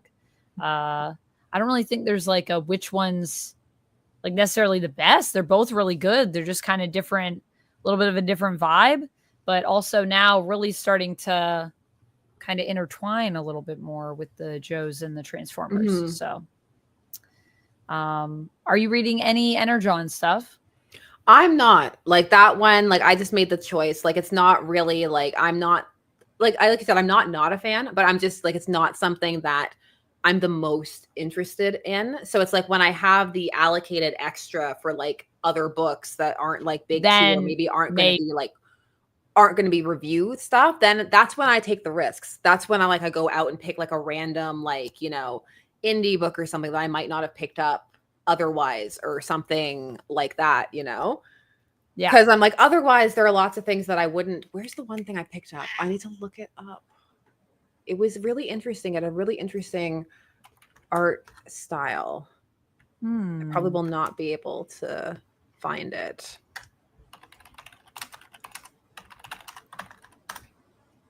I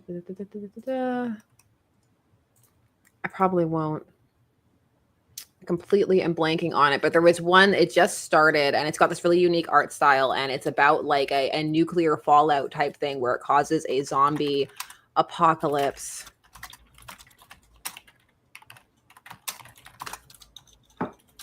There it is. News from the fallout. There. News from the fallout. This is one that I'm going to be giving a try because I saw the interiors and I thought that they were really cool. Ooh. So let me pull it up. Condon and Jeffrey Allen Love. Yes. Condon. I really like Jeffrey Allen Love's work. So let me pull it up briefly if I can share this tab instead. And yeah. So I just think the art style for it is like Oh, pretty I think Duck's unique. joining us. Oh my goodness. I know. I'm here. I love Oh wow, that is Oh, a really chair. cool. Chair has appeared. Duck will join us for a bit. Here's some comics. now You that can the hold those. now that the video is live. Oh yeah, now that the video is up, everyone Mm. go check out my video where I talked about Oh, nice. the upcoming horror games and why I am hype and why I believe. Survival horror is so back. Yeah, What are you I'm hyped excited. for? Everything, man. What am I hyped for? That's a good question. I mean, like, in the video, I'm talking about Silent Hill F. I'm talking about Resident Evil 9, and I'm also talking about Kronos. So I'm talking about those three. But really, I feel like just like everything I see that's like survival horror lately is Really good. insanely good. And I'm just like, oh man, I'm going to be playing all the scary games and I'm going to be so scared. It's going to be great. I don't know if it's survival or not, but I really like the trailer I saw for the Hellraiser Halloween. game. I also saw that. Pardon? I really like the trailer I saw for the Hellraiser game. The Hellraiser game also looks sick. Yeah, I So, agree. I am not excited for the Halloween game. What? simply Oh, because you're of- not excited for the Halloween game? Not the Hellraiser game. We're talking No, about the Hellraiser. Hellraiser game looks great, but the Halloween game that just got announced. Yeah. Because it's being done by, I believe, the Texas Chainsaw Massacre people and the people who did Killer Clowns from Outer Space, which are both asymmetrical multiplayer games that are trying to go up against Dead by Daylight. And then when they don't get the same numbers, they just abandoned them. Like they just recently announced that Texas Chainsaw Massacre, they're no longer supporting it. They're like, it's still going to stay online, but we're no more updates. Sorry, guys. Sorry for anyone who liked this. Oh, wait, what? For Halloween? They're the same company. Oh, it's the same company. And then but this one is a single player. They have a single player aspect to it, but it's also asymmetrical multiplayer. Oh. So you're worried it's going to be It has abandoned, both. that it'll So suffer the hopefully fate the single player will be of good the- enough that it'll be like, I can keep coming back and doing this. Or it's going to be like Killer Clowns from Outer Space, which they're like, here's all the content, and then 90% of the player base dropped off after like a month. And then they just like drop They it. were like, where'd everybody go? We gave you the content. Yeah. So I'm just skeptical. Yeah. Oh, I hey, want it to be Jen. good, but I've literally been burned by them twice. You 2 have games in been. a row. I'm gonna give you the headset, by the way, so that you can hear Sasha for a moment while I set up the rest, and I'll let Duck What- step in. What are you setting up? What are you doing? Well, I'm just gonna set it up so that you can hear, and so that you can be mic'd. I'll just change our mics. You wear the kitty Give me the ears. The cans are on. There, now you can hear glorious sound. You don't need to guess. Yes. Just trying to read the screen. This lip read, you know, it's Yeah, like I read can your figure lips. it out. So what have you been? What of your half have you been keeping up with? Incredible Hulk. I'm still enjoying it. It's more of a comfort food comic though than it was. I'd say earlier on it was like I have to read this at the beginning of my pile whenever it came out week, but now it's kind of like I was considering dropping it because it's still really good, but it's like I'm kind of getting to it last on my pile. But then every time I read it, I'm like, it's still so good. It's like, but I'm enjoying it. Yeah, I mean, I know if I drop it, I'm gonna miss it. You know, like it's still really fun. So I mean, and then I think it's coming to a close soon because they just announced a new title, The Infernal Hulk, which is it plays into the story where we're heading right now. So it's like, okay, we're getting to like the Endgame situation. And then speaking of Endgame, I've been reading all the Ultimate stuff. Yes. Very excited for Ultimate Endgame. Excited to see where this goes. Don't know how I feel about that cover. You have thoughts and feelings? Yeah, do you know which one I'm talking about? The I think A cover? so. Yeah, I And think it's so. The Maker with his like unholy, unhinged jaw, like laughing as everyone spirals into him. There's so much typing. I'm trying to like see if I can pull stuff up. Yeah, this one. I know the one you're talking about. Yeah, just like a snake Yeah, here. man. Yeah, I'll share it. This one, right? Yeah, that's the one. It's like I kind of like it for the horrific aspect of it, but I almost kind of wish like it was like a poster on its own or something. Like, Yeah, and I really like it Mark as Brooks. an image, you know? Yeah, I really like Mark Brooks as well, but it's like I feel, I don't know, there's just something about it. I was like, oh, I don't know, it's just not clicking for me.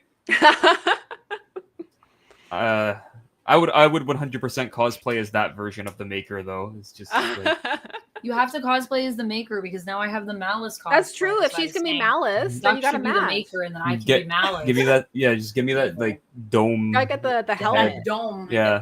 That big head like that. And then I just Yeah, need like it's gotta black angle out spandex. back, you know. Mhm. So Cover my big brain. Oh my god, Alvin. Alvin. So yeah, other than that, what else? I got Exquisite Corpses I've been reading. Yes, and really, I was talking really enjoying. with Amanda about that earlier. That I had to take a break after issue 3 because it was a bit much for me. It was a bit much. Yeah. Yeah, that I wasn't expecting it to go there, and I was like, oh my god. Liquid. So it's like I need to be in a more even keel, you know, like I can handle like bad things happening to really innocent people to do it. Don't worry, it doesn't get any easier in issue 4. Oh, great. I can't I wait. just read yesterday. I will say this though, it's only 4 issues in, and I feel very invested in a lot of the characters. So I do have that anxiety of turning the page, thinking like, oh, worrying, like, are they going to make it? Like, what's going to happen to them, kind of things. So the pacing in that sense, I feel like, is very well done, and it's definitely picking up in terms of urgency, I guess. I do like the basic setup that it's all taking place over this kind of one night. So like it does work for the fact that it's going to be so limited of a series, which I am enjoying about it. And like, are you collecting the cards? Are you on that card train? Are you getting the little baggy cards? I got the first 3, but yesterday when I went to pick up issue 4, all the baggies were gone. So no Miss Carolina card for me. Oh, maybe that's why, because I feel like that card is, you know. How did you get a baggie? Yeah, they were all out. No baggies. Oh. Yeah. So by the time they got to us, I guess. I got there pretty early too. Oh. That's starting to happen more and more, I've noticed. Like when I go, like there's stuff that's missing. It happened to me recently with the Bad Moon Rising special, the Shade issue. Where so there was like a person there too, and they had a big pile, but they were putting some stuff back. So I was like low key hovering because I saw it there. I'm like, are they going to put it back? Like maybe they did not put it back though. It's like no, it's right there. Yeah, like pass me that. I know when we got there. Our shop opens at like 10 or 11, and we got there at like quarter after when Battle Beast came out. And they were like, all out of blind bags. No blind bags. No blind bags for you. They're all gone. We're like, what? We just wanted issue 1. They're like, oh, okay. We just wanted the preface. We just wanted to let you down easy if you were. Yeah, like you wouldn't flip a table or anything. And I noticed it for that one. I noticed it, for Exquisite Corpses. And I just feel like all the hustlers making their way out again. It's the 90s all over again. They want those sweet, sweet holographic covers. Oh, Archon is asking what cards. Okay, so the bagged versions of the Exquisite Corpses come with a card because there's going to be a card game. There's going to be a game element to Exquisite Corpses. Yes. Like if everything. All right, we're doing a transition. You'll be able to play it. You can take the ears off. But what if I want the ears on? You can't have You both. can have I'm this. sorry. You can have both. You can't do both. It doesn't work that way. The other thing we could do is we could use the splitter if we each want to have our own headset, because I do have the splitter. Oh, now. But that's technology. Switch it over. I can't hear Sasha again. Yeah. Let me switch it over. Audio. Oh, Alvin's finally settling. Yay. Should be this one. All right, Sasha, say something. Hello. Hello. Here we go. Yeah, we're good. There's going to be a card game, and you get like the special edition cards in Yeah, the bagged. So they're playing with that kind of collectability. They're doing the same thing with Justice League Unlimited. Like if you get it, there are cards, like there are little Justice League membership cards that they give you at the store if you get it, which are cute. They look exactly like they do in the comic itself. So for those who like the collectible aspect, they're playing with a couple of things there. And I think you can like play a game with them at some point. I think they're gonna do a game. The Justice League ones? Oh, not the Justice League. Yeah, they are for the yeah, we were just saying they are going to Exquisite Corpses. Yeah, not for the Justice League ones. Those are just purely because Tiny Onion is planning to be a multimedia type thing where they're going to do a bunch, like not just comics, but like other types of media stuff as well. Oh, that's cool. I love it. And then they recently also I love games, so I'm like, give it to me. Just to go back on like the return of 90s level special editions and stuff, the Ultimate Endgame is going to also have blind bags. Ah. Oh my goodness. And there are certain variants that you can only get through said blind bags. Also, I see. So they're going the Labubu route. Just noticed that Jen is in YouTube chat. Yes, I saw Jen. Hi, Jen. Late to the party. So while I'm like, hey, comic companies get that bag, I'm also like, please stop. Well, it's also because I see a lot of new people in the store when I go too who are new to some of this stuff. So it's like appealing to them. They're like, ooh, like what's in the bag? What's in the bag? Well, also because that gotcha kind of like gambling aspect too. Like, you know, people can't resist it. Well, you gotta peddle it to kids as early as possible. That's so true. You could get this regular cover for $3.99, kid. Or you get the blind bag for $7.99. You might get something and special. you could get a cover you hate, or you could get the $3.99 cover. Joker is asking which Jen, the Jen that we all know, which is Jen. Jen O'Day. Jen, who shows and Jen actually took my channel photos, like the cover photos. She did. She did. Yeah. She's the one behind the camera on all of Amanda's vlogs. Yeah, not Jen Sainage, the artist, who's also my friend. Too many Jens. Jen O'Day. I'm always like, I don't know, Jen. If you're still here, you can tell me how much I'm messing that up, but I'm trying. That's why she left. He's like, oh, yeah. He's like, oh, yeah. Amanda can't say my name properly, but I try every time. Is the Global Comics promo still active? Like on mine, like I have a code. It should be. Yeah. Like I just did one recently. It should be. If it's not, message and let me know because it should still work. So what is the new comicsology that's happening again? Oh yeah, what is happening with that? I haven't heard anything new. That's still going on? Do you know what I'm talking about, Sasha? The one that we were talking about last time with the one things that we were like kind of feels like NFTs. Yeah, the one that was made by the people who did Comixology and also some people from Distillery. Yes, that's the one. Yeah, like I'm not sure. I signed up for the waitlist though, so I assume I will be getting an email at some point. I had sent the link to you too, Amanda. Yeah, I also signed up for the waitlist, and that's why I was like, I haven't heard anything. Well, I haven't signed up for the waitlist, so I got to sign up. Yeah. I like how we're like, will this be good? And then we're all like, let's all waitlist for it though, just to... like I don't know, maybe it will be. Well, I'm hopeful it will be, even though I do feel like the digital collector element of it could be like bad, but I'm also like, but it also could be cool. It also could be interesting. This could be the future of comic book collecting. Like, how else am I going to display my shitty Frank Miller covers? Oh my gosh. Online? We're going to have like a wall in the content house that will just be all Frank Miller. Oh, and the wall, and it will just do that cycling thing where it goes through. Like... We can have two walls. We can have the Frank Miller wall, and then we can have all of my Nightwing, just Frank Bruno Miller. Redondo covers. Ooh, I thought you were gonna say like you were gonna make like a Nightwing butt cover out of Nightwing covers. You were gonna or like that idea too. But yeah, like all of my Nightwing covers, I already was saying to Redondo online, I was like, I'm literally like already thinking of how I want to display them, and I really want like a whole wall that's just like all of yours and Tom Taylor's like Nightwing run. Like I've been collecting all of them. And he was like, that's so cool. I was like, I will be sick when I amass this. I will send you a picture so you guys can see. We went to a comic store. Nightwing butt cover? Where was it? That was like True. On the border, near the border, and they had the Nightwing issue that's all like one fluid thing, and that was how you got to the bathroom. Was you followed Nightwing? Yeah, when we were in Niagara Falls at that shop, that was so cool. Yeah, they just like took it all out of the comic and just had it all spread out. That's really fun. I was like, that's so cool. Yeah, because I remember I was like, yeah, where's the restroom? And they're like, oh, just follow a Nightwing.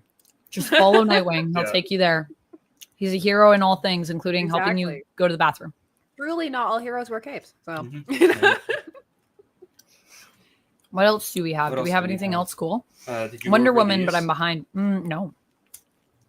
And nothing in the bike. Well, now that you're going to talk about Wonder Woman for a second. Should we talk about Wonder Woman for a second? Why not? Have you heard the This sounds very weird with my gloves. Can you guys hear this? The attempted forced controversy, I believe. I don't want to misrepresent who said it, but it was an online outlet. Okay. And they made an article that was like how Wonder Woman having a daughter is like de-gayifying her. No, I did not see that. Oh, I am out. I thought that was pretty crazy, that discourse. Also, I like how Jen says, Amanda, we need to practice more. Yeah, we'll practice more. We're still working on it. It's a work in progress. I feel like I do too much. That's the problem. I need to like relax, but then I get in my head and then I'm like, I need to do more. But I think I need to do less. I have a hard time with a lot of articles these days because like sometimes I'm always asking the question of like, is this genuine or is this rage bait and an attempt to get a response? Like, is this a genuine opinion or a rage bait opinion? And like sometimes I have a hard time discerning like which is which these days. Is this real or is this just people trying to create conversation here? Yeah, I agree. Yeah. Okay, that's why I just looked it up to double check. I am not going to specify which one it was, just because I don't think the article deserves clicks. Because I gave it a read and I thought, wow, you don't read comics. Yeah, I like Jamie Lamey what they're saying as well. Gay people have kids too. What a bunch of weebs. Yeah, I agree. That's the thing. I was like, but what? I was like, but gay people can have kids. Like that happens all the time. I was like, also like Diana literally made her baby out of clay. So, or well, sand, but same vibes. So I was like, it literally is like, I mean, sure, like not to say Steve isn't involved in this. He is, but that's pretty like, I don't know. That feels pretty like anyone could do that. So like, it doesn't really inform as to what your preferences are per se. I just think that that's such a, there's such a weird hill to die on. Really interesting discussions you can have about, you know, Wonder Woman becoming a mom. And I just feel like that's one of the least interesting ones. So I agree. I would say also that if you read Wonder Woman by Tom King, there's an arc where she's stuck in a false reality, like the for the man who has everything style.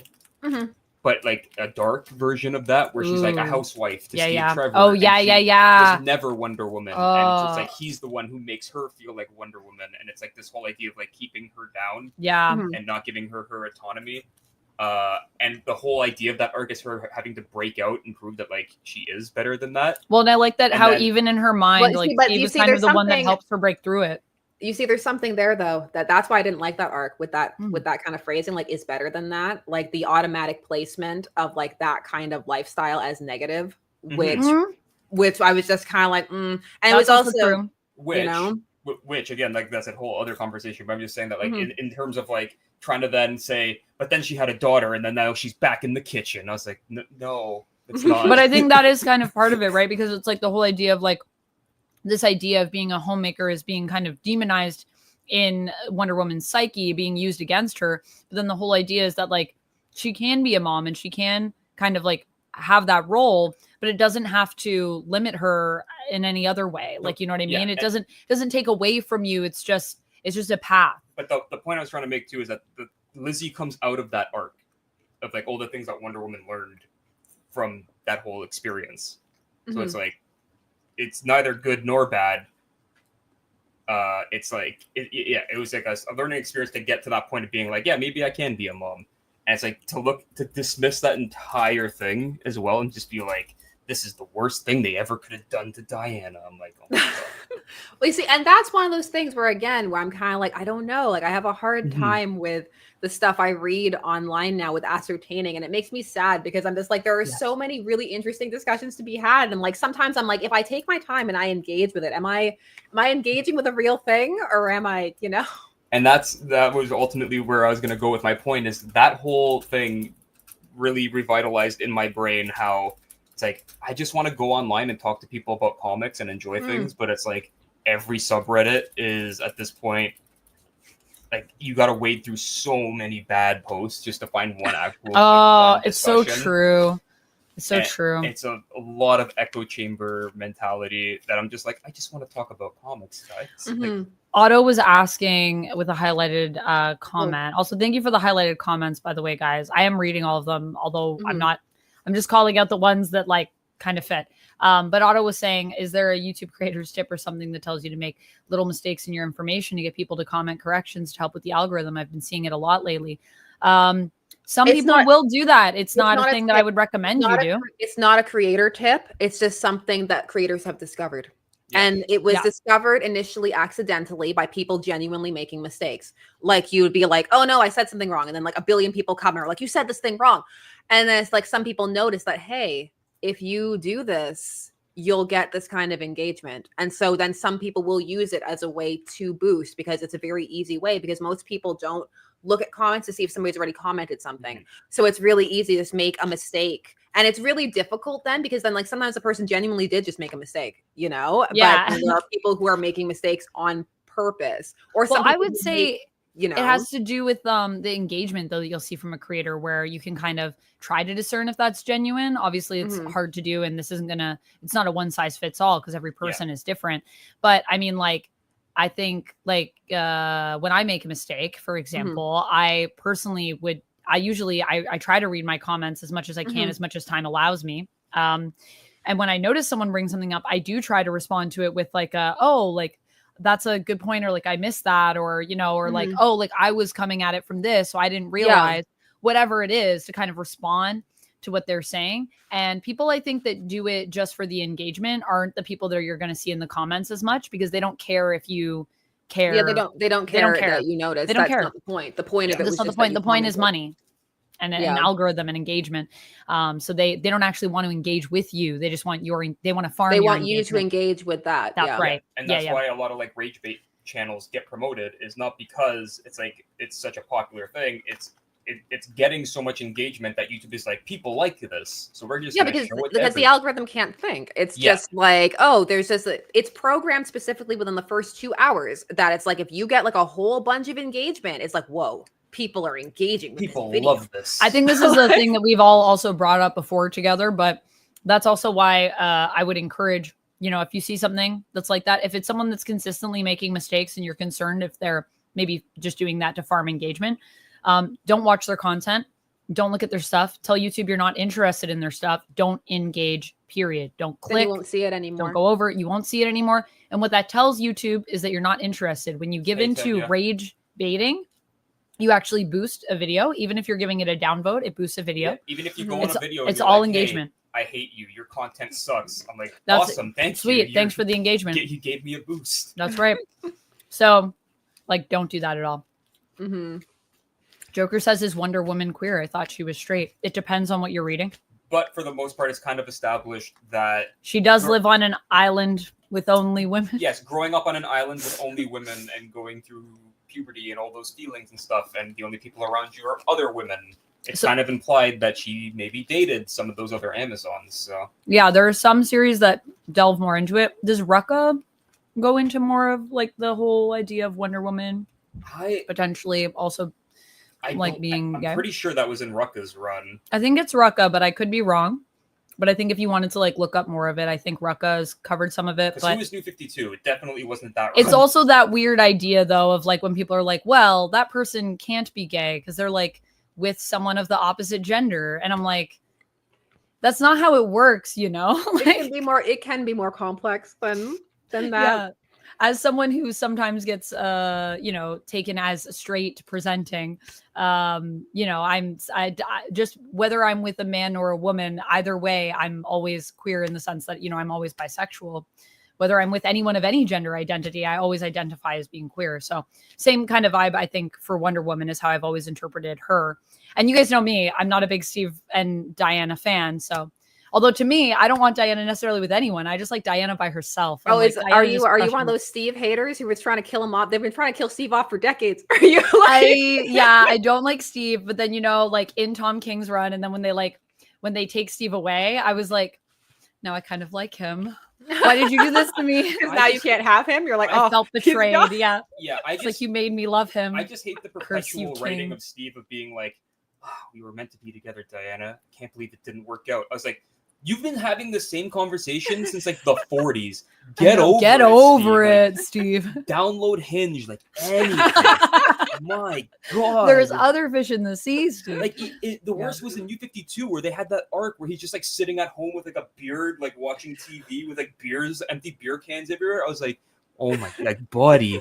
Yeah, I understand she's dating Superman now, but like, get over it. I feel like Well, I mean, that's hard. That is like, let him have some time. when someone leaves you for Superman. Yeah, it's like, oh, sheesh. She's dating a coworker. It is what it It is. is what it is. I think the thing with the way that Steve was done here was that it just kind of gave me an appreciation for in their relationship what each person kind of brings to the table, and it made me once again. It's like Steve a run. Bring? Wow. Well, wait, he the fact that oh my gosh, it's the fact that he's not necessarily a superhero that's part of the reason why that relationship works and sort of how King goes into it. It gave me an appreciation for the relationship that I did not have before. So I know there's a sound clip of me saying that I L word Steve Trevor. I'm not going to say it again in case you guys clip it again. One clip is enough. You got clipped. Dang. I got clipped. But it gave me a better appreciation for their relationship and for, just, I think Steve is a character and as a person. And then of course they were like, and now he's gone. I was like, oh my gosh, how dare you? I mean, I'm not a huge Steve Trevor person, like for them having a relationship, like either, yeah. But I'm like you, like I'm not a big Wonder Woman Superman person either. Like I'm like, I like Diana just solo. Yeah, Wonder Woman's not a character where I've seen a pairing where I'm like, yes, this, like, it's just that hasn't happened for me time of streaming. So for other characters it has, where I'm just like, yeah, this, like whether it's their canon pairing or not. Scott, like it's like right now it's like Hal and Carol are a thing, and I'm like, can we stop? But that's just me. Can I say the L word on its own? Yeah, love. The worst one I would say was Right. Thank you for the raid over on Twitch. Appreciate you. After Jeff Johns' Green Lantern run ended, and they're like, we got to break up Hal and Carol. Who we got here? How about Kyle? He's not doing anything. Kyle and Carol, no one will see it coming. People always, I did a video called Salacious Storylines where I was talking about just like questionable like relationship things that they have done. I started with Jessie Quick having an affair with her mom's fiance. Yes. And so and like people brought up Kyle and Carol, and I'm just like, I don't know if we're jumping to Kyle and Carol quite yet. But I mean, like, I feel like that's one of just like the most corporate like Dan Didio things ever. But like Kyle's had so many other really good relationships. He's had Ceramic, The Fridge. I really like that one. Yeah. Alex, her name is Alex. Oh, Alex. The Fridge. But like his whole thing is like almost Peter Parker-esque, where he's got like so many iconic love stories. They don't always end great. What was it? Fire? Who is the? I'm just okay. Are they trying to set him up with Odyssey right now? Like who? Guy? No, it's not. No, they're not putting him with Odyssey. Odyssey, they're putting with Connor. There we go. I'm remembering Odyssey's my Green Lantern pairings like at the moment that were going on. Because wait, who was the one who cheated on Kyle by bringing her new guy over to his apartment while he was out? I think it was Fire, like the green Fire. I don't remember him having a thing with Fire. Who? Guy? No, Kyle. Kyle. No, Guy with Ice. Yeah, Guy's with Ice. Yeah. So who's with Fire? No, I just typed that in. I got Fire Department. Jade? No. Jamie says Jade. Otto says Jade. Kyle and Jade says Chemdog. Jade. I like Kyle and Jade. I like Jade in general. Yeah, that was great. But like I said, did not end well at all with Kyle coming home being like, hey, honey, I'm home. And she's in the shower with another guy in his apartment. Is Jade in the new Heist? Is that the Heist series? Or no, is that Cheshire? That's Cheshire. Cheshire and who is in that? Cheshire and Cheetah. Cheshire and Cheetah. Mm-hmm. Wow, that has a good ring to it too. Cheshire and Cheetah. Yeah, it's smooth. Yeah, I like that as a team up. No, Jade is in the JSA book, like because they're doing Yes. like, her obsidian, like all that stuff. So yeah, that makes sense. mm-hmm. Sharkshift is asking, did you hear about Superman? To you, Duck. What did I hear about Superman? What do you do? That's so vague. Like, did you? I was like, did we hear what What about Superman?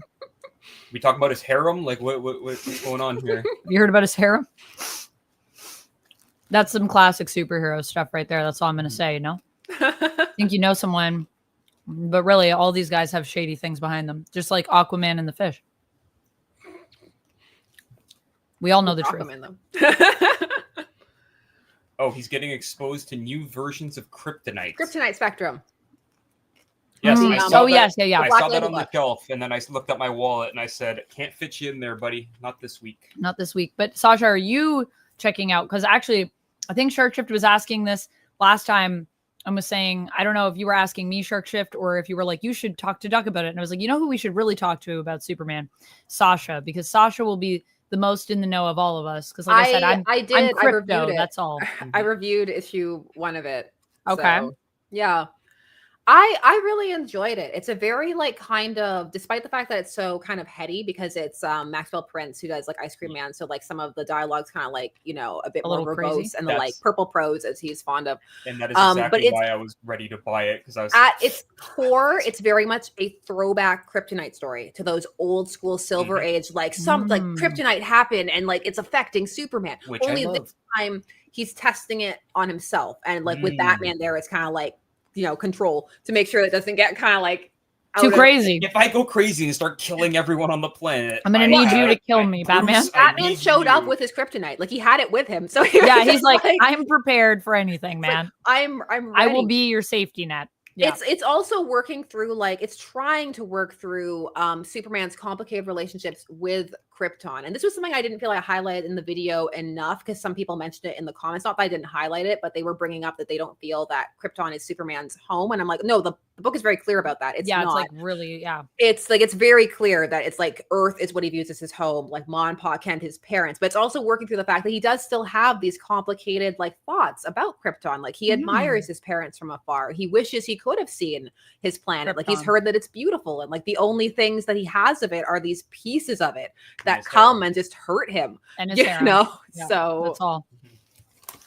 Nope. And then of course you have the Lex plot where like Lex is super mad that it's Clark testing it on himself and not him testing it on him. So like he's like, we need to get like this kryptonite. He's like, we need to get him and we need to get that kryptonite so that I can be the one. Yeah, he's like, it should have been me. I don't think that Superman should be doing it himself. Wait, just quick aside from that. Amanda read All-Star Superman. I can imagine Lex also just being like, recently, why is Batman the control? I should be the control.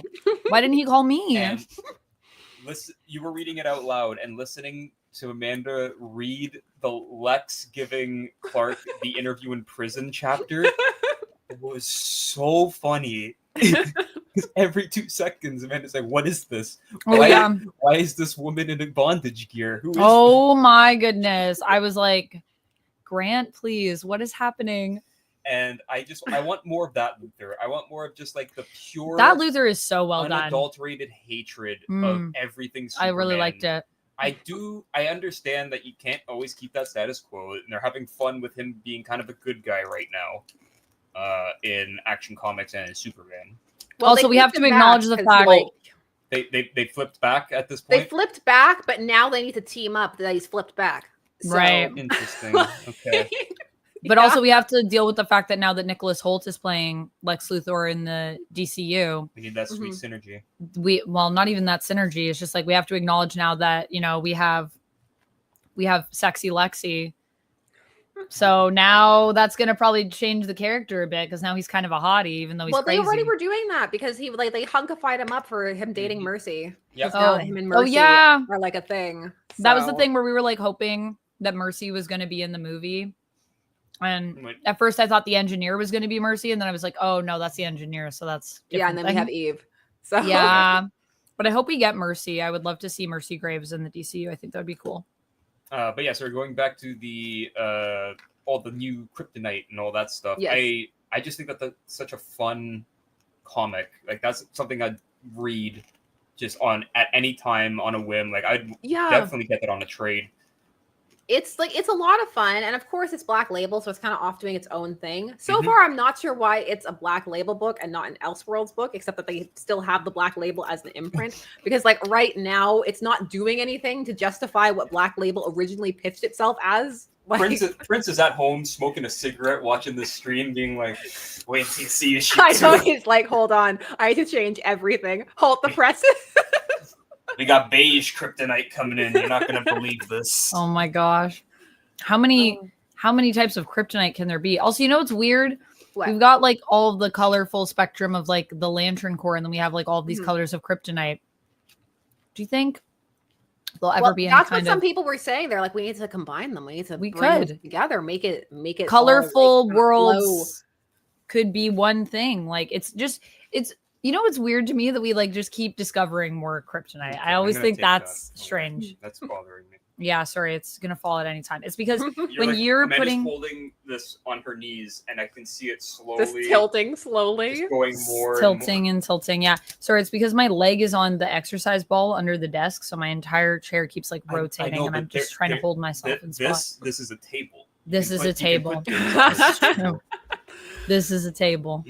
It's true. Well, it's like the comics go in and out with kryptonite about like using it and not using it. Because like never forget there was the whole kryptonite no more thing where they made all the kryptonite inert, and then there's that great panel where he eats some. Yes. Yeah.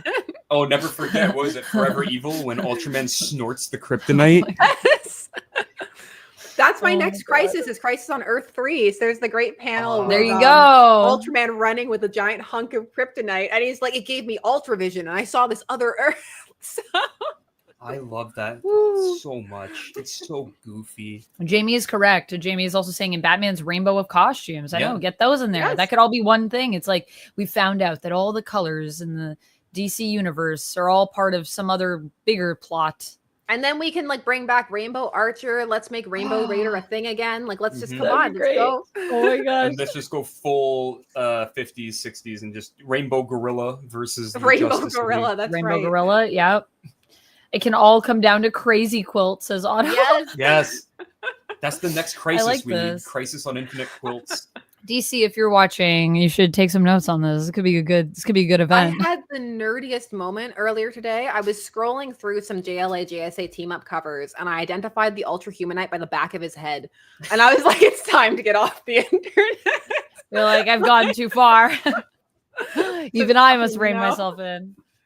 So here's the thing about these gloves. I really like these gloves. They fit me really well, but also they make me so sweaty. It's so crazy. Well, yeah, because most people don't you have to wear like chalk or something like on the inside or like a powder? Oh, to like stop you from sweating? Yeah, I should probably do that. I don't do that. I just sweat. But that sounds like a good tactic. I should take note, cosplayers. Put some powder maybe on the inside of your gloves. Yeah, I should do that so that I have more. So that it's absorbing some of the sweat. Yeah, like not like you can wear them longer that way. Yeah, it's like they're just sweaty. You know, you're at home. You don't have to wear the gloves. I know. I just wanted to put them on for the it's part of it. It's part of the look, you know. I don't have my belt right now because my belt's in the shop getting fixed up, and I don't know if I'm going to get it today. Like, so how many opportunities do you get to wear gloves? You know, that not a lot. So. Only like really superhero cosplays are one of the best places where you get to wear gloves. And you got to be like, I'm going to wear a glove and no one's going to, other than the winter, no one's going to say like, you know, anything about it. You can just do it. And people will be like, yeah, you got to wear the gloves. And you're like, that's right. However, then you have to do things with gloves on, which is very difficult. It's not these. If you were a superhero, I'm going to tell you right now, unless you had like gloves that had like grip or something, so you like get a good grip on something if you're doing something, why would you ever wear gloves? I don't understand. Use them a lot, you get used to it. Yeah, but you can't feel anything on your hands. But I guess it's protected. That's probably you don't want to feel things on your hands. Yeah, it's an advantage. But if you had to like when you gotta get the type on off, your phone, you know, you don't want to get those that superheroes can't do that. You gotta get it off the gloves. Yeah, you gotta get it off the gloves. Well, that's why they're all talking on T-Spears to send text messages for me or something. I wonder if I could get one of those. I need a few of those T-Spears. On the comms, so on the comms, yeah, that's right. I'd just be like, hey, it's in my helmet, actually, probably. Oracle, the comms have been compromised. We gotta shut it down. Shut it down. Shut it all down. But we just got it back online. Shut it all down. I gotta look at Joker's shoe.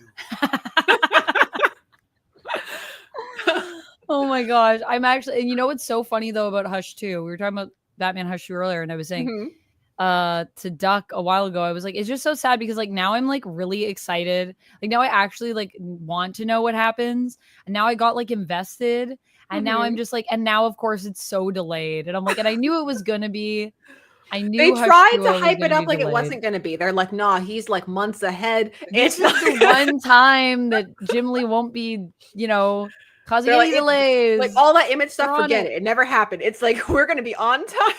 No. And I'm like, no, of course we're not. And I can't even like it's one of those things that I'm like, it's fine, I'll wait. I'm not even I expected it. But now I'm like, but now I'm just like, oh, but now I want to know. And especially when the last issue was just so lackluster. I'm like, you can't I need something better than that. That whole thing was so bad. It was not good. Did you read? The shoe was better. I liked the shoe. Sasha, on I had to make a choice, and it was one of the things. You know, I was there, and I was like, I need to make the cut. I was like, I need to pick up these Flash issues that like the shade is in and stuff. So I need to make choices. So we're not getting this Hush thing. Yeah, you didn't miss much. All I'll say is everything that's set up in the previous issue is undone in like 2 pages. Nothing goes anywhere. Nothing, and I'm just confused. I'm just like, what was the point of this? But you know, maybe issue 4 like will make sense of it. Is that what we're waiting on? Issue 4 next? It's not. This isn't the spoiler, but this is just like the example of it. When is issue 4? Tommy's got the knife to Damian, and he's like, "Tonight, one of your Robins is gonna die," and then Batman's like, "Not tonight, Oliver." And he throws the batarang, and it knocks the knife out of his hand. He's like, foiled again, to the Hush copter, and he flies away. And it's like, that's it. That's the end of that conflict. I was like, why was this done? Why did he show up in the first place? I mean, no one knows. You can tell that it was supposed to be on time. Well, obviously, all things are supposed to be on time, but it's like because the tie-in stuff was all like, is Robin gonna make it? And like all this kind of stuff.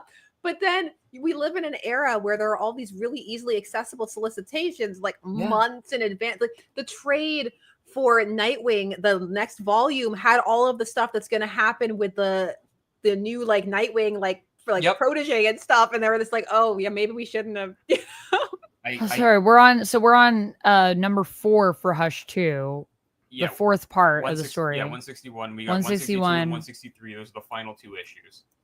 Right. And we're not getting them till October. We're not getting them till, well, wait, no, because the next one is the new run, right? Or no? Well, yeah, because they chose. No, new one is going to start before the old one ends. Yes, the new one is starting in September because they decided not to delay it, which I think was a smart choice. And they're just gonna run with it. Because you don't know how long it's really going to, let's be honest.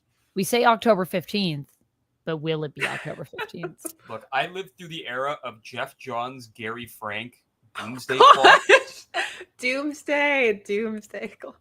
That went on for what, like 3 years? You know what?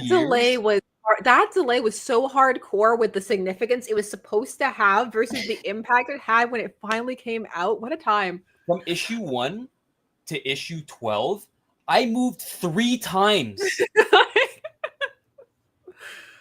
I feel like the one thing we do have to give them some credit for, though, is that the first 3 issues were actually very timely. They did do monthly, and they were doing good. And then even when we got to the 4th part of the story, you know, only an extra month. That's not too bad. But it's like now that we're at the point where it's like probably October, I'm like maybe October. We'll see. Maybe the new year will be when we get the next one. I'm not sure. I'll wait for the art. I'll wait to find out what happens. But I just wish that like the last issue was less of a nothing burger than what it ended up being, because I'm like, this really feels like we're not building to anything right now. And I just want that feeling may potentially increase when the new run starts. So well, now we're going to be so far removed from it too, because we're going to be starting the new run. Even though I am also with you, I think it was smart of them to just be like, we're just going to start it. It's going. Fine. We're ready. Like let's like do it. You know, Batman Hush 2, as we've all kind of observed, while it is in continuity, it kind of feels like it lives in a totally different era than the continuity as well at the same time. So that's the whole. So I think that's, and I mean, I don't know. This might be the new Batman I might jump back in on. Well, it's Fraction. So speaking of that, what do you think of this new lineup Sasha? I'm interested to give it a shot. I mean, I'm a bit wary of how generic their promotion has been with their whole like it's a story that has all the things for everyone that you will enjoy from the past and the present and the future. And I'm just like, okay, like I'll check it out. Sounds not specific. However, but I'm like, I'm always there to like check out a new thing. So I like him and his art a lot. So like that I always want to look at that. So I mean, I could be completely off on this, but I also know that Matt Fraction hates editorial in all forms, which is why he left Marvel in the first place. So I think I would like to hope that they're being super vague because he dropped that storyboard on their desks and he's like, this is what's happening. And they're like, how the hell do we promote this? So, I mean, he did probably one of my favorite Iron Man runs, which was started with the 5 Nightmares of Tony Stark and went into, what was it, Stark Resilient? And that whole thing, I thought the whole thing was great. His backhanded commentary on all the things that Tony did during Civil War and him literally wiping Tony's brain and then resetting him to the before times, I thought was fantastic. I liked his interpretation of the Mandarin in that run. I loved his Uncanny Avengers stuff. I loved his Uncanny X-Force. And so, I mean, with all of that pedigree, I also loved his creator-owned stuff. I thought that was all really compelling in its own right. So him coming to Batman, I understand Batman is like flagship character, so there's probably going to be a lot of leash tugging and hand holding to be like, no, Bruce can't be in a poly relationship in this one. What are you talking about, Matt? No one can ever be in a poly relationship. We can't have the bat penis on the first issue. Oh my gosh. Not again, Matt. Not again. Not again.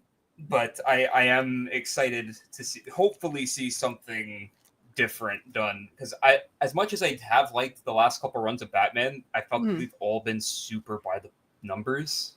Like, yeah, really that's fair. Like nothing is really like going like to try to redefine anything or do anything too radical. I'm hoping that the fun energy continues. I've noticed like more so at DC than Marvel at the moment. They're really leaning into a lot of like playing with how much history they have, and like a lot of love is being given to the type of storytelling from the Silver Age in terms of like the imagination and like just kind of out there-ness of it, but a bit more tempered with like contemporary like storytelling conventions. And so I'm like, I think you can do so much fun things with that for Batman, like, you know? Yeah, I mean, I would say that the best example of that, especially even pertaining to Batman, is the recent World's Finest run.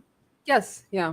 Where you can have kind of like, basically Darkseid's going to show up and eat the planet style stories, but they're very fun, and there's a lot of colorful characters, and there's a bunch of things that happen that you're like, that's wacky, but it's comics. Like when Kara has to carry Robin around under his arms because he doesn't have a bat plane, so she just flies him over the cities from place to place. Like little things like that. It's like you could do that with Batman while also maintaining, like, you know, Harvey Dent's gonna, you know, blow up the Capitol building again. I also just want to say thank you to Black Phoenix for becoming for being a member for 15 months. Hey, oh my gosh. Thank you so much. Also saying hi, I'm so behind on my comics. You are in good company, my friend. I feel like I'm always behind on my comics, but at the same time, it's just that there's so many comics. Yes, but behind for a good reason. You know? Behind because we're busy reading something else and being like, one day I'll catch up on these other things. Yeah, it's challenging.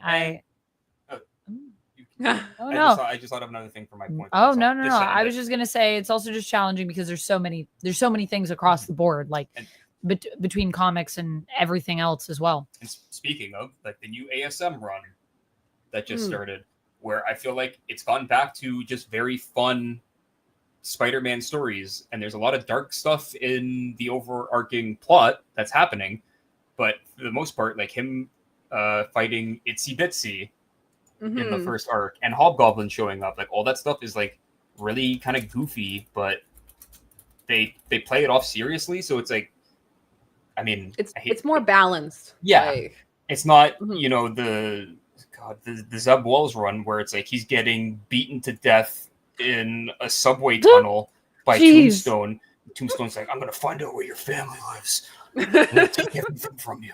And then Paul shows up, and you're like, oh god. But yeah, if we can just get more of that right now, that'd be great. Yeah, that would be pretty good. Unfortunately, I do think that I need to head out soon. You have appointments. I have an appointment that I have to get to. It's been fun talking. Are you heading out? I need to start if you're leaving, I gotta get my you have stuff to ready.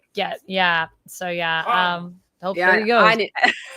And I need to get ready to eventually go and collect the children. So yes, the children. Yeah. Yes. Well, but this has been so fun, and we definitely should. We definitely should watch Crisis together because I haven't seen it. Yeah, let's start with one and then see how that goes, and then we can start planning. Maybe if we're feeling like this was doable, then we can try to plan for something that's a bit longer. Also, thank you for the hydrated atomic sorcery, and I just ate candy, so that's all I've eaten today. But it was great. So.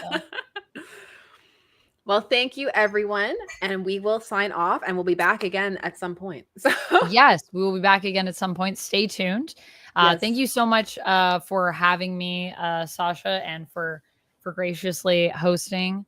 This was so much fun. And if you guys are not, it's always a good time. And if you guys are not already following Sasha, make sure you go do that and check out, she's already on all the Kryptonite stuff. So like I was saying, that's a person that you would probably want to ask about those things because she knows about that. So definitely go check out Casually Comics. Someone who's actually keeping up with more of the things that are like, actually currently being watched and those kind of things. Definitely check out Amanda because she's like on top of those things.